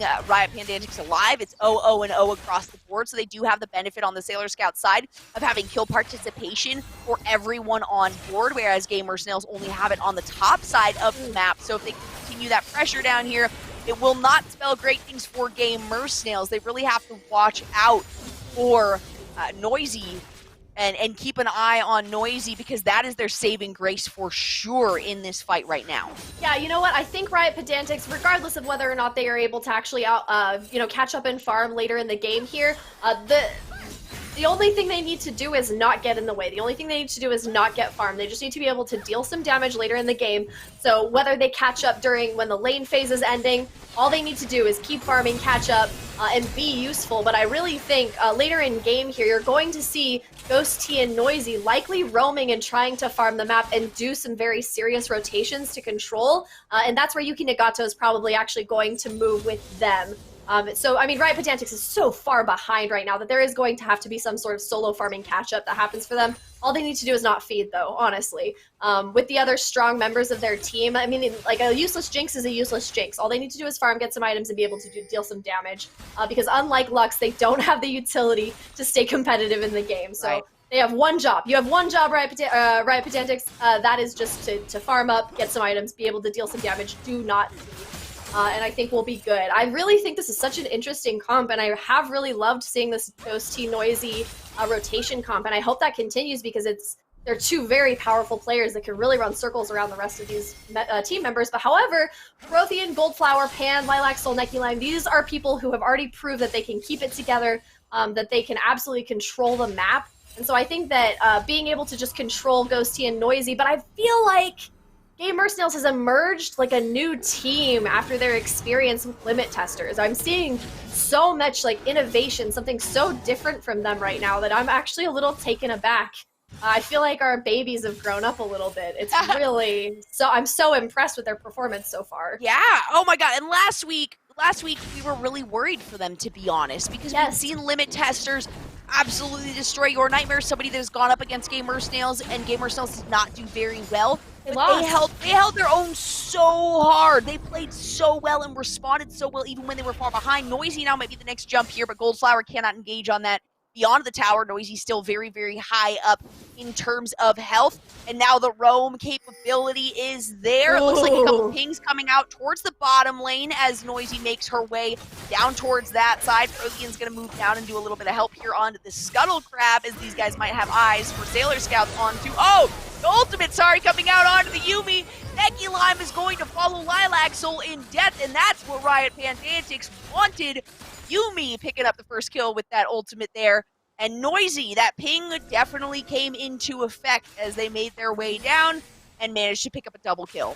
Who is this team? I mean, last week they lost to Sailor Scouts, and it was a significant loss. It was 16-29, and they really did, they did so well at the beginning of the game and then just got absolutely crushed with a no late game comp to speak of. And I would say that this comp also doesn't necessarily have a late game life, but they're doing so well. I mean, even though Sailor Scouts got disqualified for not having the correct amount of women to men ratio on their team, they still really did do a number on Gamer Snails. So we're looking at like a different team now. This is so interesting. That double bubble. Ghosty's gonna jump in with the ultimate flash out, but she is ignited there. Noisy's gonna pick up one of the kills and then turn on to Neki Lime, but no avail there. Yuki Nagato gonna go down right after Riot Pedantics, so a double kill going over there to Goldflower. A very clean pickup from Sailor Scouts.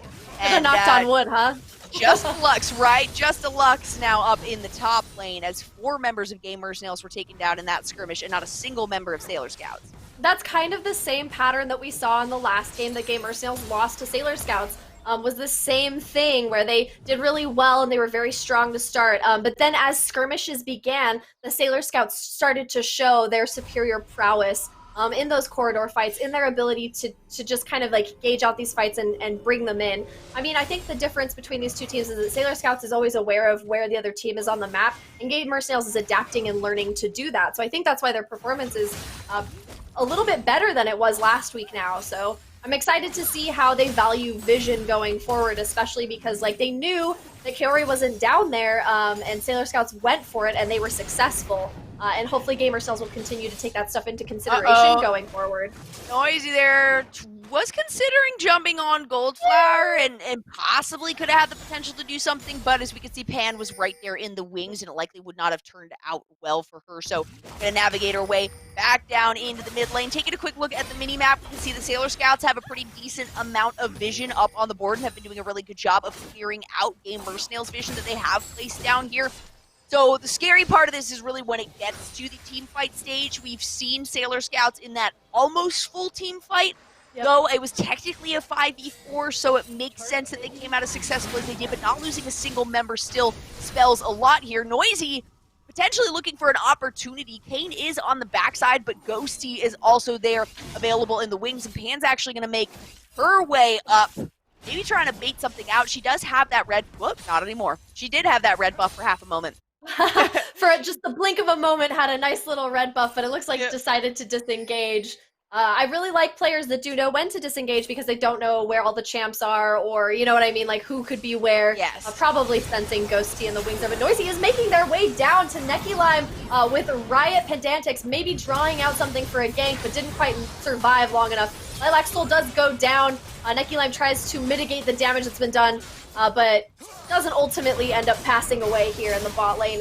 Meanwhile, Sailor Scouts are taking advantage of the chaos in the bot lane and grabbing our sweet, sweet little Herald for a little bit of turret destroying action. I love to see Goldflower in action. I'm really glad that they're not getting farmed this game because this is a really very good jungler with a 300 gold bounty right now as well. Is absolutely just one of my favorite junglers to watch, and I really think junglers have kind of been the stars of these games so far. So pop in that Herald, gonna take this mid tower down for the first tower of the game, and Kaori tries to mitigate that damage and kind of discourage them by using a final spark there just to try to burn it down, and Ghosty's probably gonna take this one out by booping the back of that Herald. No second charge on that one, but they did get the first tower just a little bit after the plates went down. Prothean there is going to eat some oranges and immediately recover from the stun lock from Kaori here, who's still doing a good job of trying to prevent this gangplank from getting too crazy. No matter what, this is a difficult lane for the Lux against the gangplank. There's such heavy engage, and you just have to kind of try to burst from afar and never allow that GP to get close enough to really do some damage, because you can't take a ton. You've only got the one stun to disengage from that fight there. So Kaori doing a solid job of responding here to Prothean. That ultimate is going to come in clutch for them later on, though, as that can really start to affect either the engage or the disengage from opposing team, as well as the damage. But really the slow on that is so huge later on in these team fights. The Game Mercenaries are going to have to keep an eye on that short cooldown. Yeah, absolutely. I think that Kaori is a little bit of a team player slash martyr, because there's no way they could have been successful in that top lane, but they're trying to set up the rest of their team for success by just kind of holding off Prothean, who is probably, I think, the highest ELO player on the Scouts team. So, I mean, taking one for the team. Riot Pedantics is just having the worst lane. Even with the cleanse coming out, they might be able to escape, but no, Prothean, there it is. What I was just talking about, the ultimate there. Ghosty is going to jump in, just barely avoid the bubble. The ultimate now coming out from Ghosty. Lilac Soul is the target here. Can they do enough damage? There it is. Lilac Soul going down. Neki Lime having to disengage, sitting at less than half health here. And now Goldflower is making her way down, as well as Pan towards the mid lane. Noisy is going to be the target. A flash into the tower, but a flash out there from Neki Lime means she leaves with her life.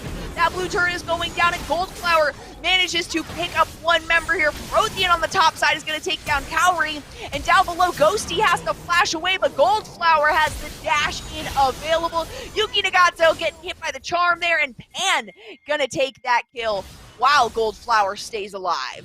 Man, that turned on Game Mercenaries so quick. It seemed like such a perfect, solid gank, but they were there for too long. Let's watch the replay in top lane while we were away. Prothean coming at Kaori, just trying to take out that turret. She uses her final spark with her turret going down, but it is almost not enough. Prothean manages to get the kill on her before passing away. That's a solid duel. A solid duel on Kaori's part.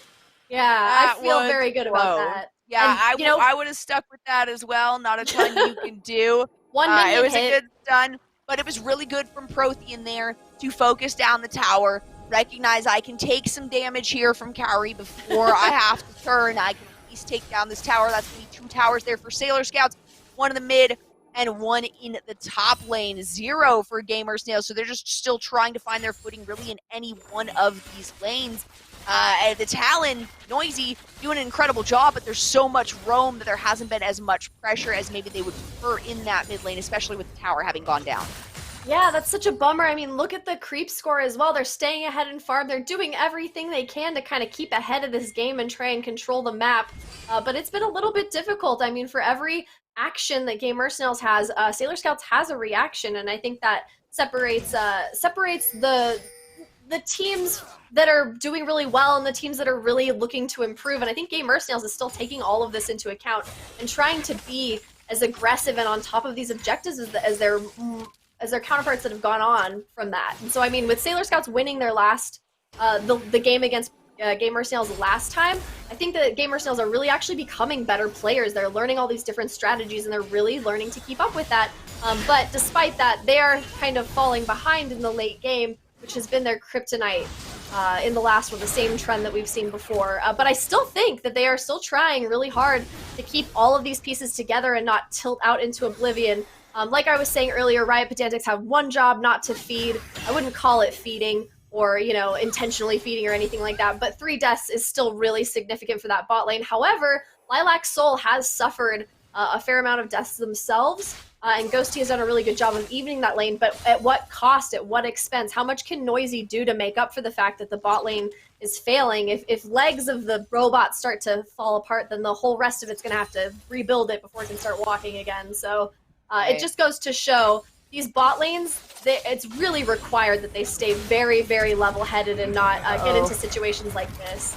There, the ultimates coming out from the Gangplank. Goldflower was looking for an engage there, and obviously Prothean was having thrown that down towards the bottom side. Brian Pandantics able to escape from that one, no problem, using the flash to get out of that slow. And in the meantime, the Dragons, 2 Dragons having picked up so far this game by Gamer Snail, so they do have the Infernal as well right now. Sailor Scouts potentially going to try to engage on this one as Goldflower jumps onto Ghosty in the backline. Nebuline gets taken down there. Ghosty is going to be eliminated by the Smite, and Prothean finds out Noisy. Riot Pandantics might be the next target for these guys. Lilac Soul slightly disengaged him. Goldflower has the movement speed and the capacity to re-engage on this, and there it is. The ultimate from the Yumi's going to come out, and Yuki Nagato is going to jump away. The slow onto Goldflower is going to disallow the continuation of that fight, but they find a way.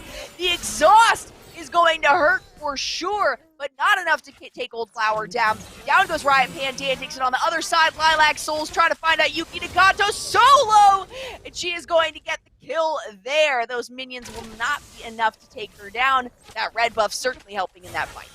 And Sailor Scouts just hunting these people down indiscriminately. It's really rough to watch, especially, I mean, that exhaust was very clutch. If only Riot Pedantics was still alive to be able to capitalize on that.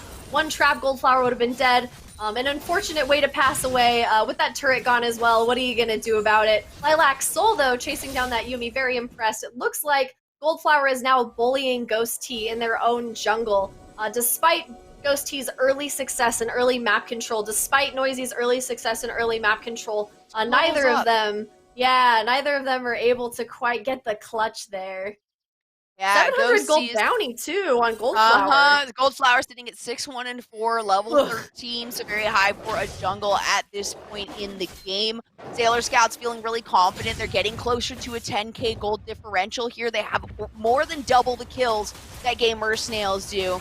That ultimate coming out from the Gangplank, I think, is a preventive measure from the mid lane to jump through. Prothean getting hit, not hit by the final spark there, and actually flashing over the wall to escape from that engage, really taking nothing in the long run, because, you know, they have plants to eat oranges like that.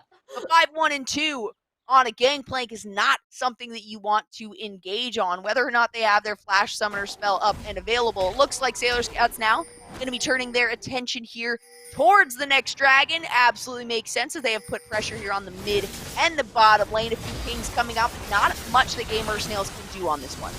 Yeah, just gonna take another Cloud Drake for themselves.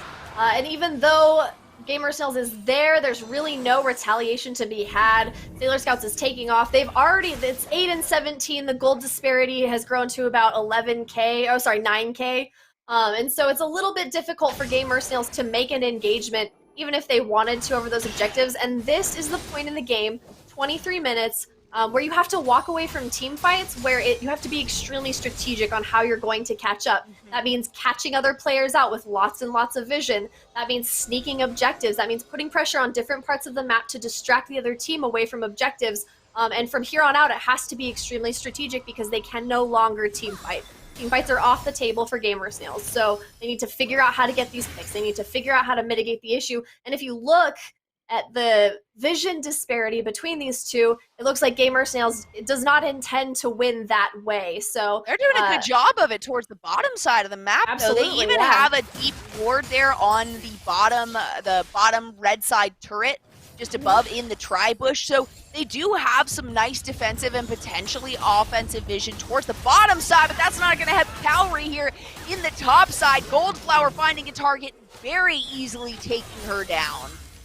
You know, that's just a symptom of the rest of your team falling apart. I think I would personally say that Kaori was probably watching the map as opposed to watching their own Too far game. up, yeah. And Too that's far forward on that one for sure, without the vision. And as I was talking about it, you know, the vision being well spread on the bottom side, Kaori's sitting on the top side where there was no vision. Yeah, you and could say potentially all 5. Yeah, so there is one ward down on that side, but not enough. Ghosty's going to try to engage on that one, but instantly get charms and take it down. Yuki Nagato is the next target there, and then they're going to follow it up with Scuttle and be able to re-engage on this Baron, and there's nothing that Gamer Snails can do about this. Now Noisy on the other side might be trying to look for something, but that is a very dangerous place to be, and they decide to jump in here, but instantly going to get taken down, going for Necky Lime on the back end, but it won't be enough. Not even looking to take down the Baron or to steal the Baron, they just wanted a single kill out of that.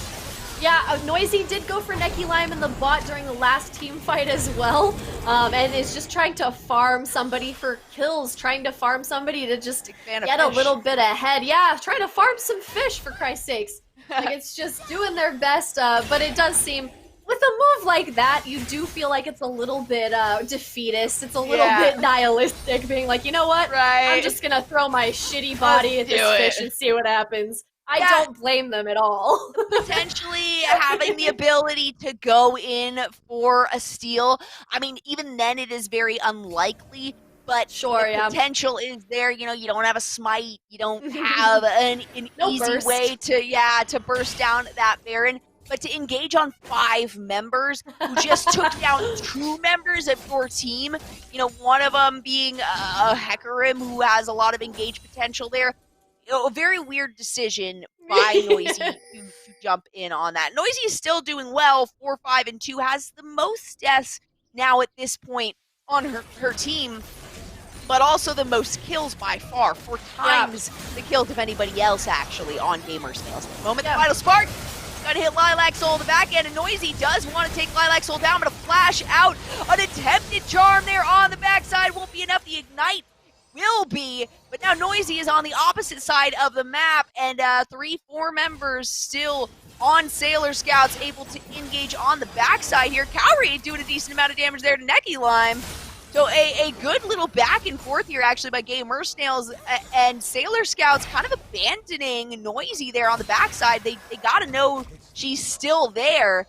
She has the potential to engage, but Prothean is up and at full health, as Goldflower is very, very high in health as well, and very, very high in damage. The final spark coming out again as it's already up. Ghosty gets charmed by that, but not for very long. Noisy just sitting in this bush looking for a way to engage, and Goldflower finds her out.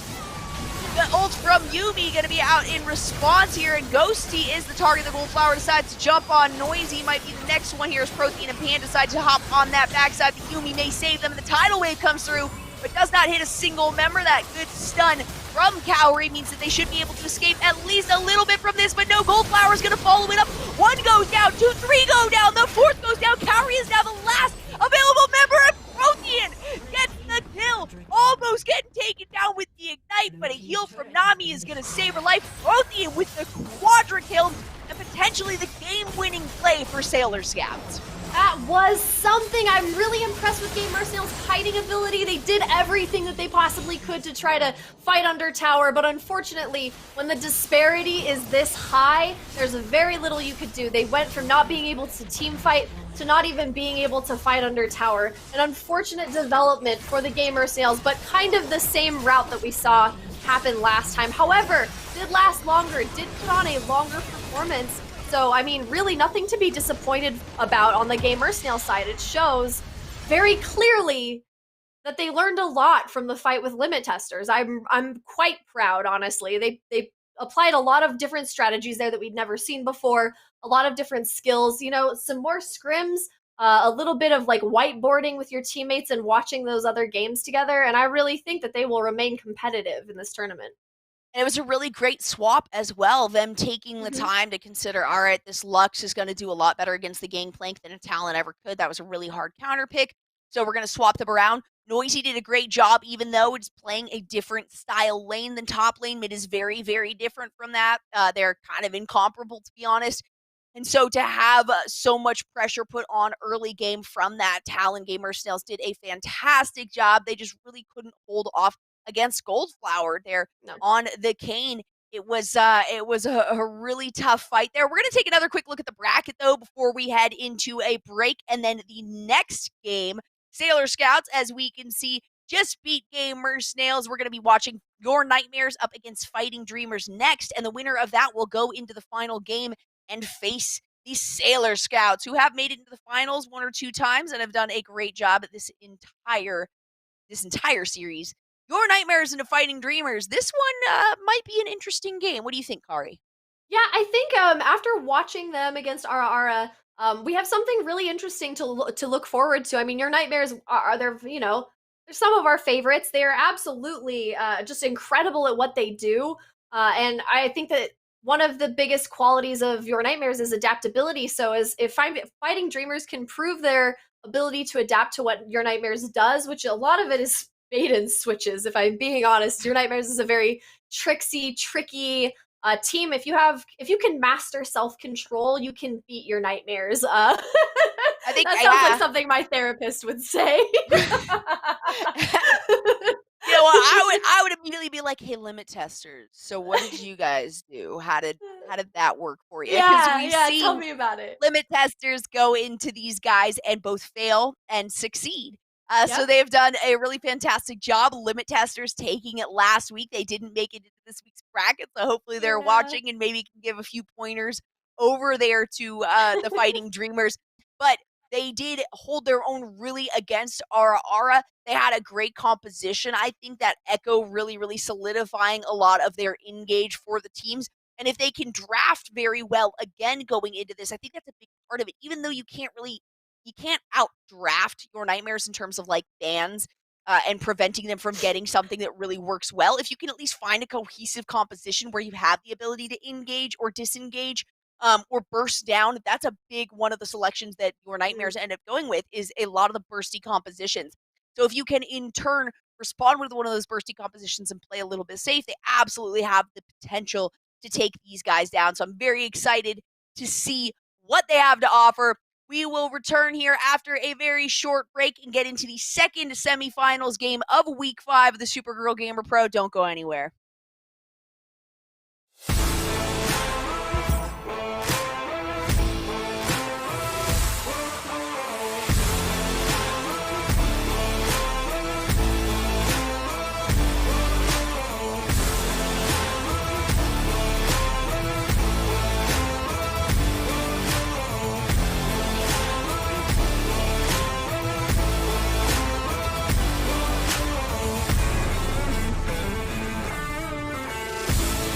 So I'm gonna hold on promoting you this quarter. Cool? Drop the taco. Get in the car. Does this Sentra feel like a compromise to you? Wait, what? The handling, it's good, right? No compromise there. Nope. Watch this. Brake. Rear automatic braking. So if this Nissan Sentra isn't gonna compromise, why should you? You're right. Atta girl. The all-new Nissan Sentra with more standard safety features than any other car in its class. No one knows where it comes from. Why some have it and some don't. It's the fighting spirit.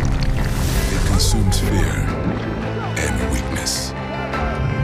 It stands ready to fight whatever shape the battle takes. Because as long as there are battles, there will always be Marine You can trade all the games, accessories, consoles, and tech you don't use anymore to get cash or store credit at GameStop. Check out the Trade Center on the GameStop app, visit GameStop.com/trade, or talk to a guest advisor at your local GameStop store to see how much your trades are worth. For a long time, we had to prove ourselves. But we always knew what we were capable of.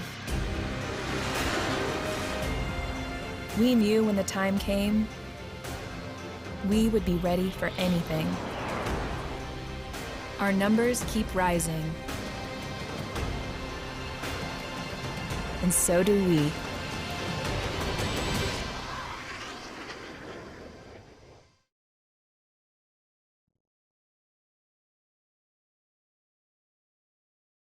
We're back. We're back, guys. We must. I was definitely not watching the right screen. So, hopping back into things, we got a couple minutes to talk about that insanity before hopping into the next game, and the next game is going to be a very exciting one as we have a few contenders that we have seen many times in the past. Again, this is week number 5, Supergirl Gamer Pro. If you guys don't know about Supergirl Pro, absolutely check it out. You may be familiar with the name thanks to several international competitions that they have around the world. Skateboarding, surfing, all kinds of videos. I mean, everything inclusive from, yoga to video games. And I love seeing things like that. The whole idea is to, contribute or at least to represent women's contribution in all of these aspects. So while this one is not exclusively women, we are certainly highlighting and shining a very bright light on women and non-binary players that we have a lot of the times in these tournaments. So a minimum of 3 either non-binary or female players on each of these teams that we have seen today, all playing spectacularly well. We saw the quarterfinals game go in favor of Fighting Dreamers, who are now going to be in the next bracket, following up the second game that we watched, the semifinals of Sailor Scouts versus Gamer Snails. So we will see the Sailor Scouts in the finals as we just took a quick look at the bracket before things go down. But the next game now is going to be Your Nightmares and Fighting Dreamers. This one, I feel like each time we've had a game where we're kind of worried about a team, they do incredibly well. They represent themselves very, very well. And I was talking about before the break how I think the composition has a lot to do with this. What do you think will help the Fighting Dreamers going up against one of the highest contenders here, Your Nightmares, in this coming game? Same advice I always have. Master yourself. Don't go into engages you know you can't win. One of the things that I've noticed that Your Nightmares is really good is it is baiting people out into fights over nothing. So, there will be an objective about to spawn on the map. We're 30 seconds out from Dragon. They set up really early, draw the other team in, slaughter them, and then get an uncontested objective. So, I think the important part here is to make sure that you're in favorable positions to actually compete with objectives, to actually get out in team fights, right, to make sure that everybody's in position, because Your Nightmares works as one solid unit. They always are where they're supposed to be. You know what I mean? They're always kind of putting their team where they're supposed to be. The thing you have to do is deny them the satisfaction of drawing you out. You need to deny them their time. You need to waste Your Nightmares' time in order to be able to overcome their strategies, and also be in the same place at the same time. Nobody should be making decisions independently of each other when you're in a fight against Your Nightmares. When you're in a game against Your Nightmares, everybody needs to be in the same space. There shouldn't be 2v5s, 4v5s. It always seems like Your Nightmares is where they are supposed to be, working as a unit, baiting people out into engages they can't possibly win right before engages. So I think the best thing to do, honestly, is to make sure you are either matching their aggression or at least backing out when you're supposed to back out. Waste their time, like I said. Your Nightmares, definitely a formidable opponent, very difficult to mitigate. But Fighting Dreamers did put up a really good fight. That was a really good match to watch, too. We didn't necessarily get to see the extent of their strategic ability, the extent of their teamwork in that first game, but I think that they have the ability to outfox Your Nightmares just because they haven't played against them. So Absolutely. And I think another one of the things to touch on, I brought this up against Your Nightmares in the past, is not only do they do a good job of recovering from lost fights, but they specifically choose to take fights where they know if they lose it, if it's not a favorable fight, there's not a ton that the opposing team can take from it. Yeah. And on the other side of that, if they are going into a fight and they do come out victorious, they take so much from that one slight win. They can win a team fight and take out 4 members or get a whole ace on the opposing team and take down 2 towers and another objective like Dragon or like Rift Herald or something like that. They split themselves up so incredibly well, but they also know going into these fights, are we able to recover from this if we lose it? Is the other team going to be able to take as much as we would be able to if we took this? And a lot of that has to do with the composition, but a lot of it also has to do with the timing on these engages, the placement of how these teams decide to aggress and move forward on it. So it'll be interesting to see exactly what Fighting Dreamers chooses to go in with. A big start of it is going to be the comp.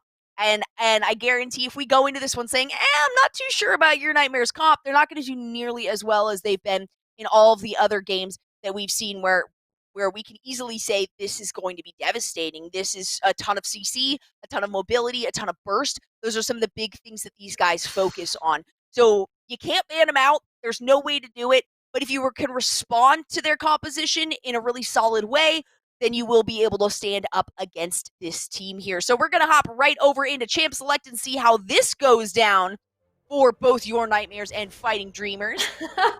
I am so sad that Alpha Male Jungler is not playing this week. However, I'm really excited to see how Aurelion Sun does. I'll give any player a try. I'm totally fine with that. I'm just a little sad. So you got your Nightmares on the blue side with Clorox on the rocks. Sign me up. One of my favorites, Solaris Revenge, Ame on ADC, and Aurelion Sun in support. And then on Fighting Dreamers, who are playing on the red side, top lane is going to be Gamer Girl, jungle Inferno, mid lane Aronis, ADC Anadia, and support Corrosivity. Starting with these bans, it looks like an Urgot. They don't want any of the pretty skins that we were talking about. They don't want to see that just Star Girl Urgot. Nor do they want, nor does Fighting Dreamers want Solaris Revenge on Cassiopeia, which totally makes sense. Honestly, just ban out everything against Solaris Revenge. It's ridiculous. This mid laner is absolutely absurd. She is really a force to be reckoned with. Just absolutely nuts. Ban out that Ziggs for sure. If we don't see that Ziggs ban, then we know Fighting Dreamers has not been watching your Nightmares play. Solid Echo ban. We saw that in the last game with Inferno. You don't want to see that played. Gamer Girl also, we've seen over and over these fear bans against Gamer Girl, who is clearly an obvious threat, especially because for the first time ever, she didn't get farmed top, and we got to see the insane performance. Even at the end when they were at the Nexus, she brought it down to the limit, to the tiniest little sliver, and still went 9-0. So, I mean, Gamer Girl's a threat. She's absolutely knows what she's doing. So I get the Urgot ban as well. I like an Evelynn ban. I used to main Evelynn, so that was a really good one. I don't know how competent she is in the current meta, but in the right hands, those single target assassins are usually a huge pain in the ass. The ban away from Aneta, Caitlyn, that's a safe one. I think that Caitlyn can safely farm into late game. Even if she doesn't get any kills, she can still be effective. So it does sound like your Nightmares, as per usual, is going for the aggressive build. No big surprise there. And Bursty tends to be the name of the game for these guys as well. So I wouldn't be surprised to see just insane picks across the board. We haven't seen anything crazy in terms of champion placement, I would say. We generally know if they lock in a champion, it's going to be in this lane or it's going to be in one of 2 lanes if it is more of a flexible pick. But nothing crazy. They stick with what works really well, and there's a reason that things work as well as they do for certain lanes. Ame, going to be the first selection here in that ADC role. The Ashe, which has just been a favorite for players on any team so far this entire series.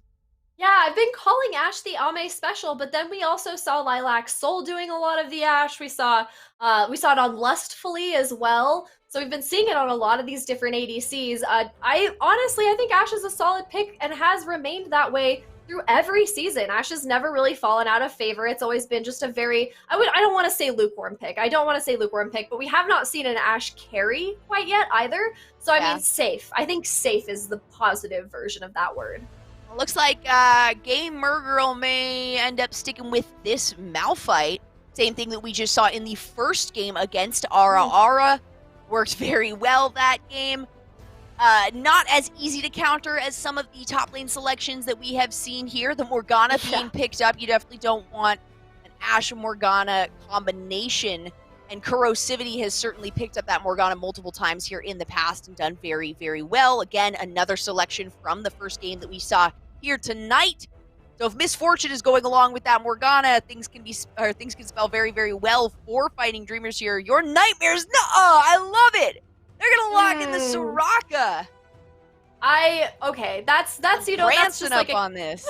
Yeah, nay. That's literally a promise that they are going to survive every team fight. Right. So a little bit disturbing on the part of Fighting Dreamers. I would be a little bit scared. Soraka is probably the second strongest support on the in the entire. I don't know who the first is. I'm just trying to be safe here. But Soraka really is extremely viable, especially in this current meta. Terrifying banana creature. I just really think that's a solid pick, and I know that you love this champ in ARAMs. We've played that before. It is absolutely in ARAMs, you got it. You can't reroll that. But now this bottom lane for your Nightmares is a little bit risky. Yes, there is a lot of potential for survivability, but not a lot of disengage if they get jumped on very hard. And depending on who Inferno decides to bring into the jungle, it can spell disaster for your Nightmares in the bottom lane if they are really aggressed on heavily. It does look like Anna, I'm gonna call you Anna, selected the Misfortune again, and Sign Me Up is picked the Kayn. They're like, you guys thought Sailor Scouts could do well. You thought Goldflower played that Kayn well. We'll watch Sign Me Up on this guy. We'll see how well it pans out for them.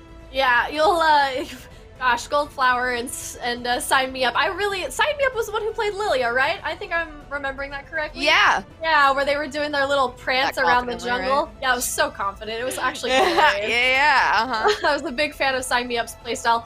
Although it was a little trolly and a little cheeky, I will be really surprised if they don't ban Solaris's Ziggs away. I'll be really shocked because we did see that incredible Ziggs roam using that range to throw bombs at the enemy jungler from like across the way. We've seen Solari's Revenge play incredibly well in everyone, though. That was the problem.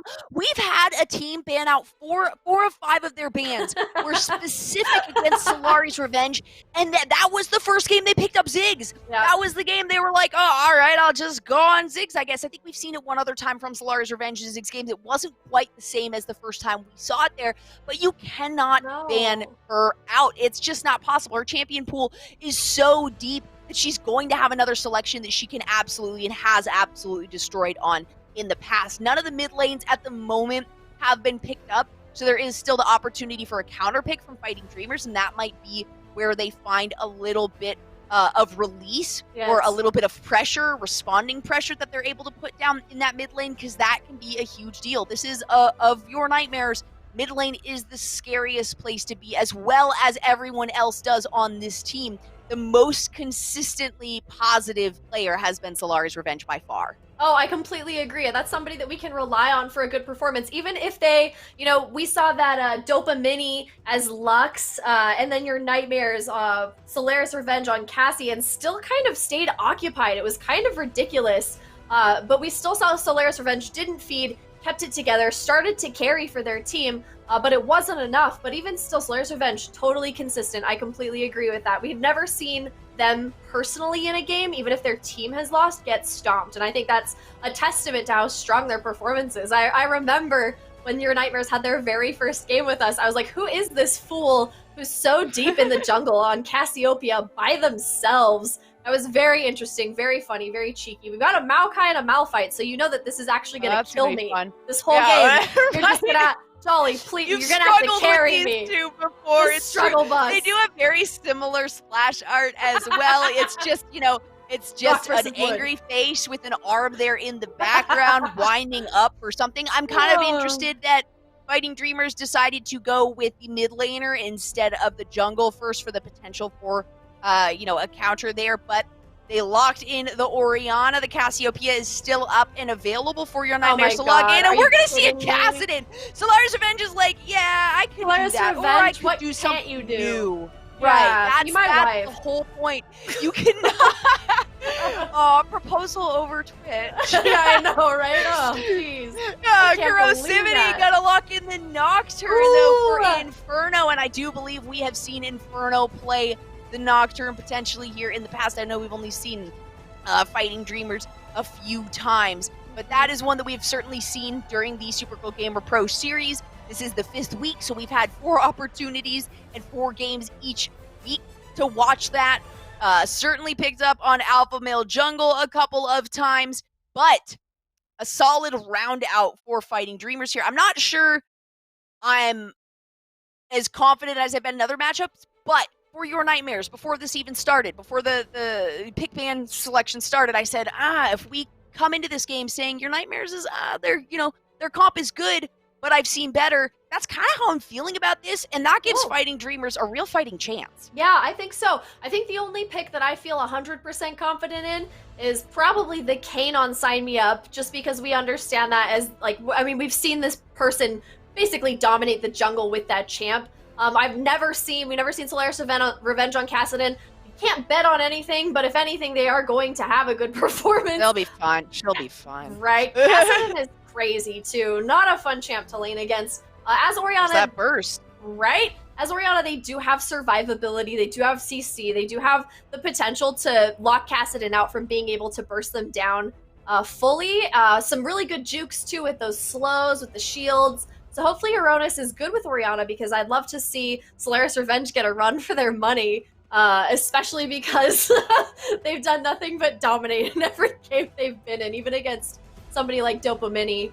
That was actually thinking about back to that game about how they didn't ban that Lux from Dopamini was so funny.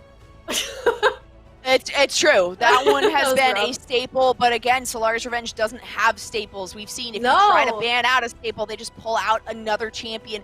And there's a lot of opportunity for mid laners. There's such a deep champion pool, but at the same time, not a ton of people have full access to that pool in terms of playing the champions very, very well. And Solaris Revenge has never poorly played a single time. So it's scary to go up against something like that. Fighting Dreamers doing a great job in the first game that we saw them play, and we have 3 consistencies from that. We have the Malphite for Gamer Girl, we have Anadia on the Misfortune, we have Corrosivity on the Morgana. So they know they're comfortable with those champions.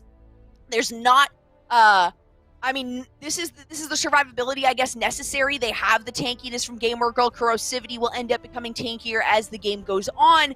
But having a Soraka in general is not something that we've seen at all yet in this series, and we know that Ame does really well in this bottom lane. Aurelian's Sun is the new addition, though, that we are seeing here for your Nightmares. In the past, we've had Clorox on the rocks every single game in that bottom lane, if I'm not mistaken. Or sorry, not Clorox on the rocks. We've had a swap around. Yeah, it is Clorox on the rocks. No, I was right. That's right, I shouldn't question myself on No, these things. ever. You know what's up. So Clorox on the rocks now in the top lane. Sign Me Up has been in the top lane prior. So they've got definitely a big swap around on this team, as well as the addition of Aurelian Sun in place of who was Clorox on the rocks and then Alpha Male Jungle. Yeah, so a really big switch around for us here on the Your Nightmare side, and that might be something that will go in Fighting Dreamers' favor. You never really know, because we haven't seen a specific matchup with these guys. They've been pretty consistent on their roster, and this is the first time they're not just switching it up, they're switching it up quite a lot. Yeah, I know that Alpha Male Jungler is in Twitch chat, so I don't know why they're not playing, but I'm deeply disappointed. My disappointment cannot be overstated right now. But it's not about me, it's about the players, it's about this team. Excited to see how Aurelian Sun does, and I'm excited. Clorox on the Rocks deserves so much credit for their incredible game, and I imagine that support may not be their main role, and we might see some really cool frisky action happening in top. What? Do we have the same? Oh my god, we have the same Bioshock tattoo. Did we just become best friends? We're nerds. We already were. It's fine. That was a genuine moment that just happened. I just want you guys to know that I was like, whoa. Yeah. Would you kindly continue this conversation about teams? I have no choice. I have no choice there. Sorry. So yes, I will continue. I am excited to see the Kane here on Sign Me Up. that is an interesting one to go in as your jungle appearance here on this team. Again, Clorox swapping, Sign Me Up swapping. Solari's Revenge and Ame are the only two on this current roster that we have seen play in this position beforehand. So Kayn can be difficult, I guess. Kayn can be difficult not only to play, but also to play against. Or if you are very good, the Nocturne has a lot of opportunity to take advantage of that. I am probably the most interested lane I'm gonna wait to witness, though, is Clorox on the Rocks going into Gamer Girl, who did so very well on the Mao fight. The pick there against that being the Mao guy. Lots of fun words there up in the top lane, but I do believe that is going to be an exciting lane. And if things stay consistent the way that they've been over the last 4 weeks, this being the 5th week, there's going to be the most pressure by far on that top side, whether it's in the jungle on the top side or in the top lane on that side. Very, very little invasion on the bottom lane. Really, if we've seen anything, it's a quick appearance, it's a little bit of pressure, and then it's an exit navigation. It's not so much dedication until it gets later into the game and somebody really wants that first tower. But for the most part, that aggression has been in the top lane, and it has been insane. Yeah, I honestly have never seen anything like it before, and it usually starts really small, and it's like a snowball. Like we see like them make eye contact across the river over a scuttle, and then like 2 minutes later we have like 3 deaths in top lane somehow. So it happens so fast, and it's never in bot lane. The action never begins or ends in bot lane.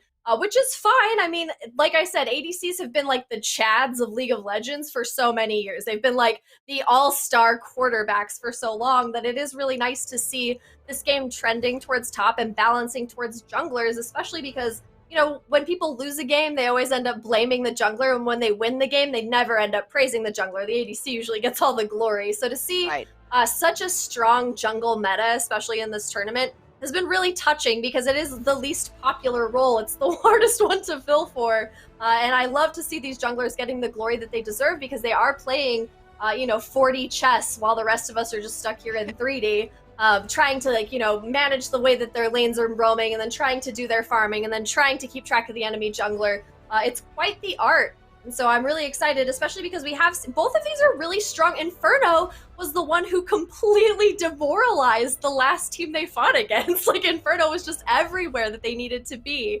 Yes.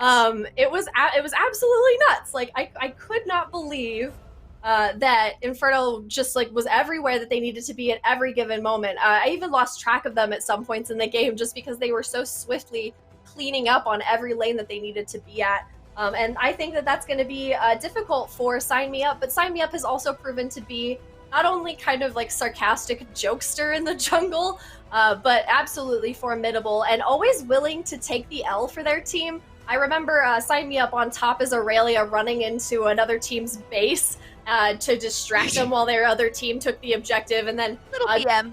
Yeah, a little bit of a BM, and then on Lilia, yakety saxing in the bot lane while their team is in the base. Like the funniest, like Sign Me Up is the quintessential team player. And I'm excited to see them as a jungler. Again. Yeah, it absolutely worked. It's true. Their play style definitely is not forgiving in the meta that we have established during this series at the moment. So having them hop into this jungle role doesn't surprise me. A little bit more of a surprise is Clorox on the Rocks hopping from the support role into the top lane. Yep. I feel like anyone can support Ame. Ame is such a great, consistent ADC, and having gotten that Ashe pick that they so love, as we've seen in the past several games, it'll work well for them. And the late game there on the blue side is really solid. You know, you've got a lot of potential there. If the Soraka can get enough health to maintain everybody when they get into the later game stage, then they have a lot. And a lot of pick potential, really, actually, from both of these guys, but more so from Fighting Dreamers probably here. So some good wombo combo potentials as well. A good ball delivery system with the Malphite and the Orianna too. You throw the shield on and then have that Malphite ultimate in, and then you get the shockwave off of that. So the pop up and then the pull in instantly means that these guys aren't going to be able to go anywhere if Fighting Dreamers can get a really solid engage on them. But it's up until the team fight stage where things are going to be really rocky. And so either of these teams has an opportunity. They've both got some really good early game damage from multiple players. They've also both got a couple scalers that they can wait for a little bit later on. But I think if Fighting Dreamers can take this early game, then they're really preventing your Nightmares from heading into the late game that I think they will really excel in. Yeah, as we're getting into these games later and getting to know these players, we're starting to realize they have different playstyles, but to watch them switch lanes, like to watch them switch roles like this, like with Clorox on the rocks, and then seeing the potential for a good wombo there, I think that's really delightful, but also, gosh, I just lost the thread of thought. Oh yeah, as we get to know these players, as we get to see them, we also get to see their diva side come out. Like, the reason that we're talking right now is because they're taking forever in Champion Select, which... Yeah, right? You know, I was told to flame them. Yeah. I feel a little like that's weird permission. As soon as I saw that, I was like, yeah, I get to take advantage of this. But at the same time, I'm like, should I though? But yeah, I was told we were told to flame these guys. They're taking a long time. So, it was both teams. It was not anyone in particular. Both of you guys are setting us back slightly. Which is fine. It just means that I'm going to be playing ARAMs later into the night than usual, is all that spells out. We do have to play at least five ARAMs to unwind from casting every single time we do this, so... It's too much hype. Oh yeah, not to throw production under the bus, but I really think that as we get further in these tournaments, we should just start getting players their own trailers. I mean, at this point, what else will appease them except, like, our lifeblood and our time, since we're just sitting here filling? Or a trailer, so... Oh, thank goodness we're in game! There it is! We summoned it! I'm just kidding. We have no trouble filling time at all because these teams are so damn dynamic. That's the other thing, is you and I could talk for, like, upwards of 30 minutes just about the game prep. It's absolutely nuts. Oh, I'm so excited to are like, thank God the game started. I know. I cannot listen and watch these people just talk about nothing for that long.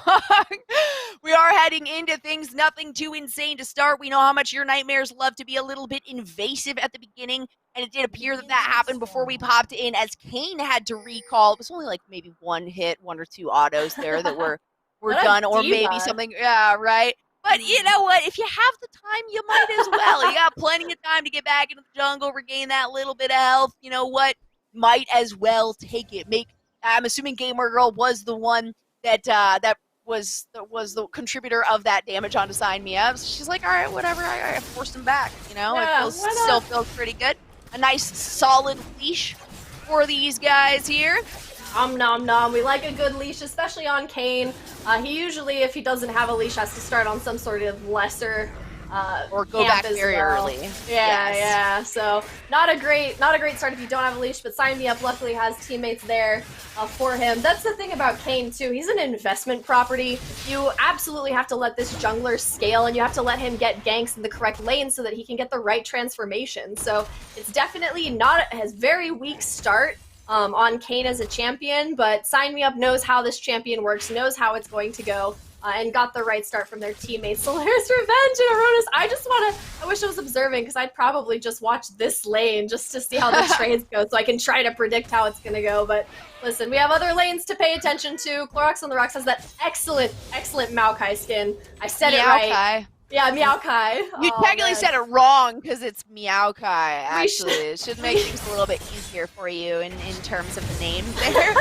We should have done Sign Me Up. Oh, trying to get aggressive here because caught between Inferno and Aronis. Solari's Revenge is very quickly there. The Ignite did come down from Aronis there. I think they were expecting a little bit more damage to come from Inferno to follow that one up because they did have Sign Me Up pinched. But a quick jump over the wall meant that Sign Me Up was able to escape, and Solari's Revenge being there meant a really solid response from your Nightmares. Not too much taking from them, but good aggression from Fighting Dreamers there. Yeah, absolutely. Nice to see Fighting Dreamers say, hey, we're also aggressive. Haha. So a little bit of a petty reach out there. It always seems like with your Nightmares, they're the first ones to get victimized, and it just seems like other teams are really aggressively trying to prove that they're here to win. And I would love to see Fighting Dreamers make some headway with your Nightmares, because they have thus far proven they are here to dominate, and it's been really, really good to watch them do their work. I mean, it really is very artful. It's very psychological, the way that they fight. So watching Fighting Dreamers try to get the edge there, that's nice. It's aggressive. I like it. But it's only time will tell how they do. Solaris Revenge, though, I think that Aronis is going to have their lane cut out for them. They did okay in the last game. It wasn't a total wash for them. So we do have Clorox on the rocks and Gabe Mergrill. It's just it's the thickest boys. So low on mana too. They're both just kind of patting each other on the head, to be honest. A lot of these. Yeah, they've already been so aggressive, but they've both been able to sustain themselves really, really well. I'm not sure if that is still 3 charges there. Oh yeah, that's a recall. That would be why from the Malphite. So a re-engage onto this lane. They're just gonna walk it out. No reason to use that teleport this early on when you are ahead in CS at this point. And Aronis doing a great job of poking down Solari's Revenge and pushing her back towards that tower. And again, if you're guys, this is Supergirl Gamer Pro, you are all females to me now. Yep. And, I'm not going to stress the nomenclature. If it does bother you, please reach out and we will adjust accordingly. Absolutely. I don't want to, pinhole people or tell people this, but not knowing, at least I know the majority of you are female or non-binary, so I will call you she or they throughout the night.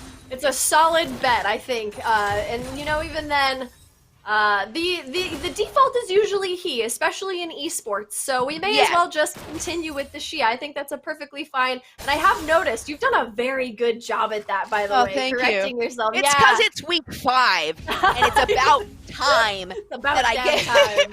Because each time I do, most of the time when I say I start with he, and I correct myself because I am very, very used to casting, for the most part, guys in games, so it is very refreshing to have majority female or majority non-binary in these. I do love representing, having some representation as well for the non-binary because I know that they don't get a lot in esports in particular. But Inferno making her way down towards this lane. Aurelian's Sun is going to get exhausted and flash away from the binding there from corrosivity, and that's going to mean Inferno has to disconnect from this fight. A nice cease and desist sent over from your Nightmares onto the Fighting Dreamers, but such good aggression from these guys. I love it, these gals. Sorry. Yeah. Well, and you can tell, like, their bot lane is getting a little bit bullied. Ame it's a spicy Ame this time, which I don't think we've really seen that often. But Ame is doing everything they can to zone them out of their farm, bully them out of the lane. And so, I mean, technically that lane should have been ripe for ganking, but it looks like Inferno has actually spotted Sign Me Up in their jungle and driven them out of that way. Good ward though, dropped there on Sign Me Up on his way out, so that they're on her way out, so that they can have vision on those Krugs. And a good pickup in general. You know what? Just the smallest of the Krugs available for Inferno to take. So she was able to snag those, but Sign Me Up putting a bit of aggression and pressure on the opposing jungle there. And yes, a deep ward will certainly help. That one is good, but not so great for preventing ganks and things of that nature. It's just nice to keep eyes on the opposing jungle, but since that side of the jungle now is cleared, it might not have been as worthwhile as potentially possible there. A few pings coming out in the bottom side saying, hey, the bottom lane is gone. They did recall, pick up a few items, the BF sword there on the Misfortune, as we can see in the Warhammer on the Ashe. So both of them returning with a little bit more in their pockets than they left with and feeling relatively good, as no first blood has been delivered yet so far at almost 7.5 minutes. Surprised, because the game before this, we had 4 deaths at 5 minutes. So right. To see no deaths at all is actually pretty hopeful in terms of the game's longevity and these teams' ability to keep it together long enough to make it to a real late game phase with actual, completed sets and all of that. I don't know if that's actually what's going to happen here, but Fighting Dreamers are taking this very seriously, and it looks like Inferno, instead of making the same kind of risky plays that they did in the last game, they're just gently touching lanes to help create airflow where they need it. So, Fighting Dreamers bot lane needed a little bit of pressure off, so they just need a little bit of a lobotomy there, and Inferno popped in and relieved that pressure. Solari's Revenge is actually struggling a bit with Aronis and actually gets ganked by Inferno!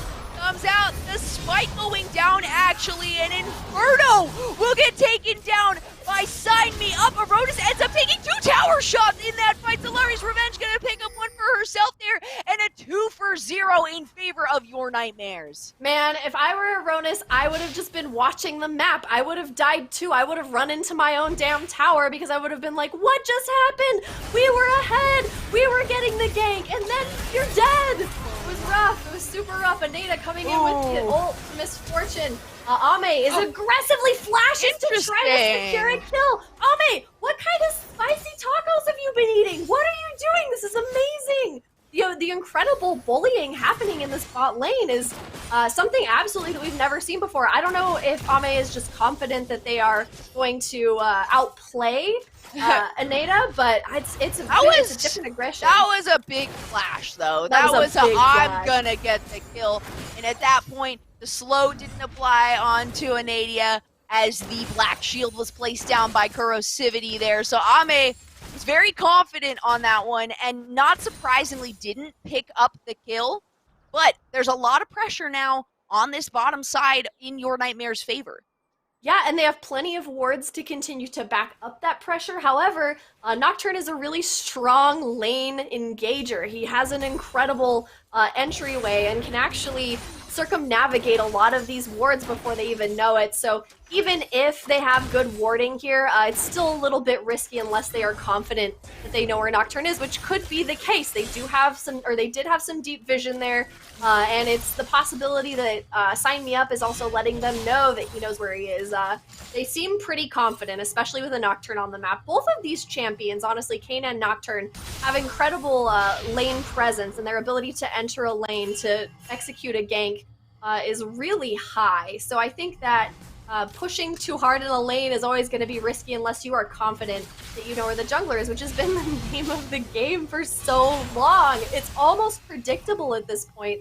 I wouldn't say it's boring because we see all these fun different ways that these junglers are ganking, but we have actually a double gank being lined up on bot lane. However, Sign Me Up has decided to recall. Oh, nope. Did not end up recalling. Inferno did recall. And I'm really curious Sign Me Up, to find out how this goes. Yeah. They do recognize they've got this vision ward here, so they know that there is not a ward placed by Fighting Dreamers on this jungle lane. And Nadia is going to get black shielded, but it will not be enough as the ultimate comes through with Sign Me Up. Corrosivity is going to be the follow-up here. The ultimate now from Inferno coming through. So much damage onto Ame. Sign Me Up coming to the back line, though, doing a great job of trying to prevent the elimination there. Solari's Revenge is going to continue fighting this one out. Sign Me Up having to flash away. It's Solari's Revenge manages to take down Inferno in response. A 3-for-2 for Fighting Dreamers there, or sorry, for your Nightmares there. Aronis has made her way down to the bottom lane, finds out a ward, realizes there is not much that she can do in response to this. So 5-2 is the current kill spread. Things in favor right now of your Nightmares. Did you see the BM from Sign Me Up trying to be in that bush and then just going for the kill? That's quite the finesse, quite the show off there.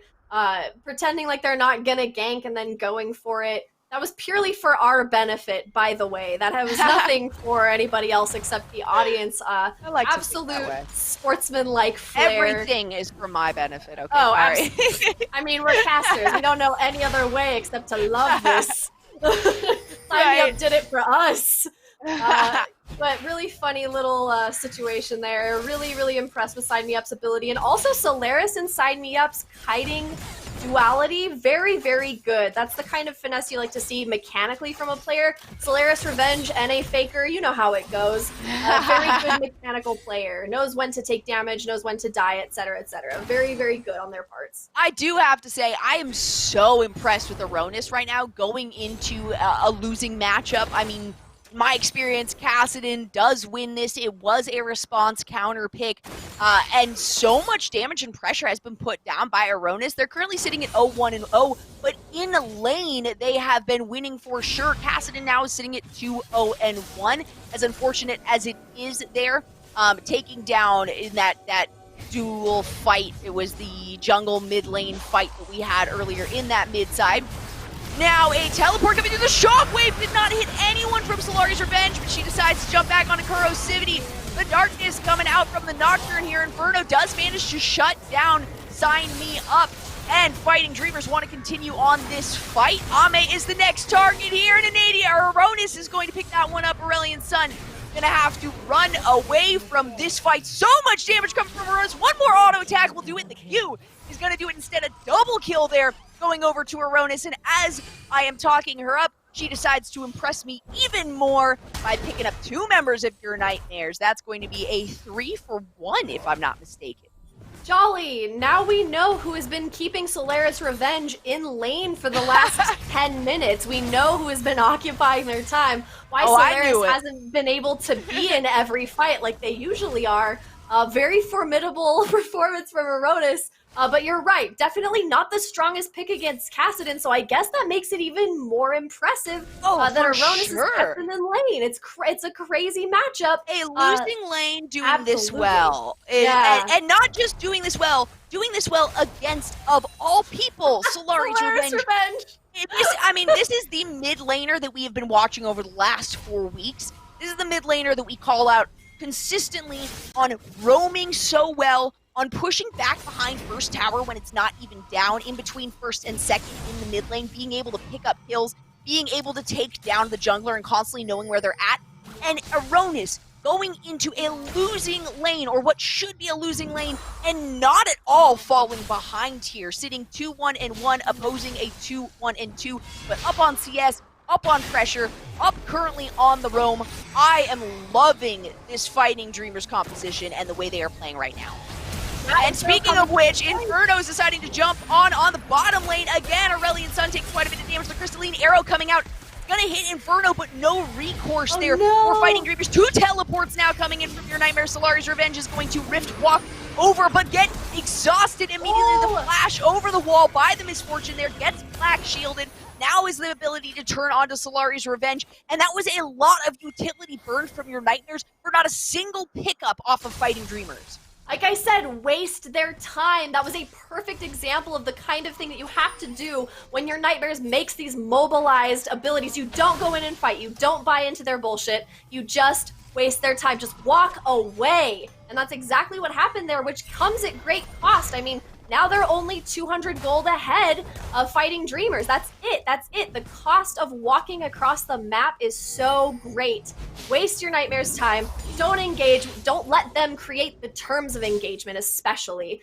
Really good part, especially, did you see that Black Shield from Corrosivity that absolutely saved their ADC? I was really impressed with that. I'm trying really, really hard to give supports a little more credit as well.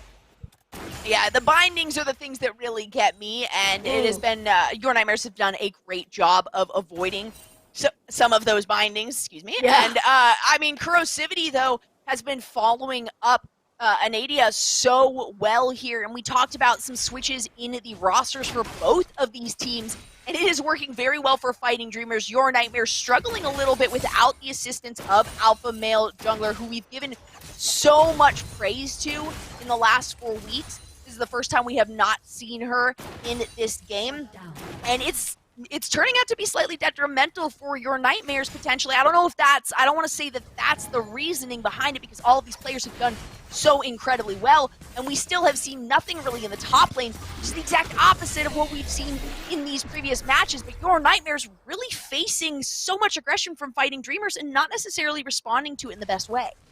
Yeah, it's absolutely, definitely some sort. You know, it seems that Fighting Dreamers is making the terms of the engagement here, with Inferno in the back here popping that Shelly and then engaging Scientific kind of. Ooh! Inferno actually using the ultimate to escape from that one. Do they get out? No, Sign Me Up is going to flash for it and take down Inferno. Now Gamer Girl going to have to use this Blast Cone to escape, but she takes Florox on the rocks with her. The ultimate has already been expended there from both of them. The Kayn is going to get the Pop Me Up, though, and a flash is not only available for Gamer Girl. There it is going to be used, and she does save herself. What a fantastic disengage and turn. Inferno did end up going down. I thought she might have survived in that fight, but Gamer Girl made it out alive. Oh, in the meantime, action in mid lane between Solaris Revenge and Aronis. It looks like Aronis goes in for the burst, and they both take each other out.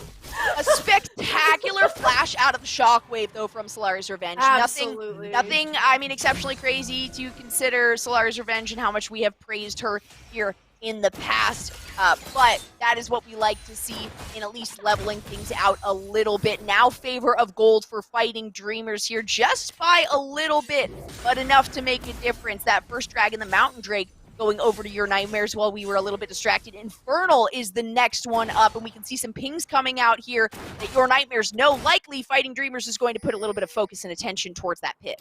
This is kind of the sort of situation where a lot of teams start to lose against Your Nightmares. It's when the objectives are on the map. We've only had one Mountain Drake so far.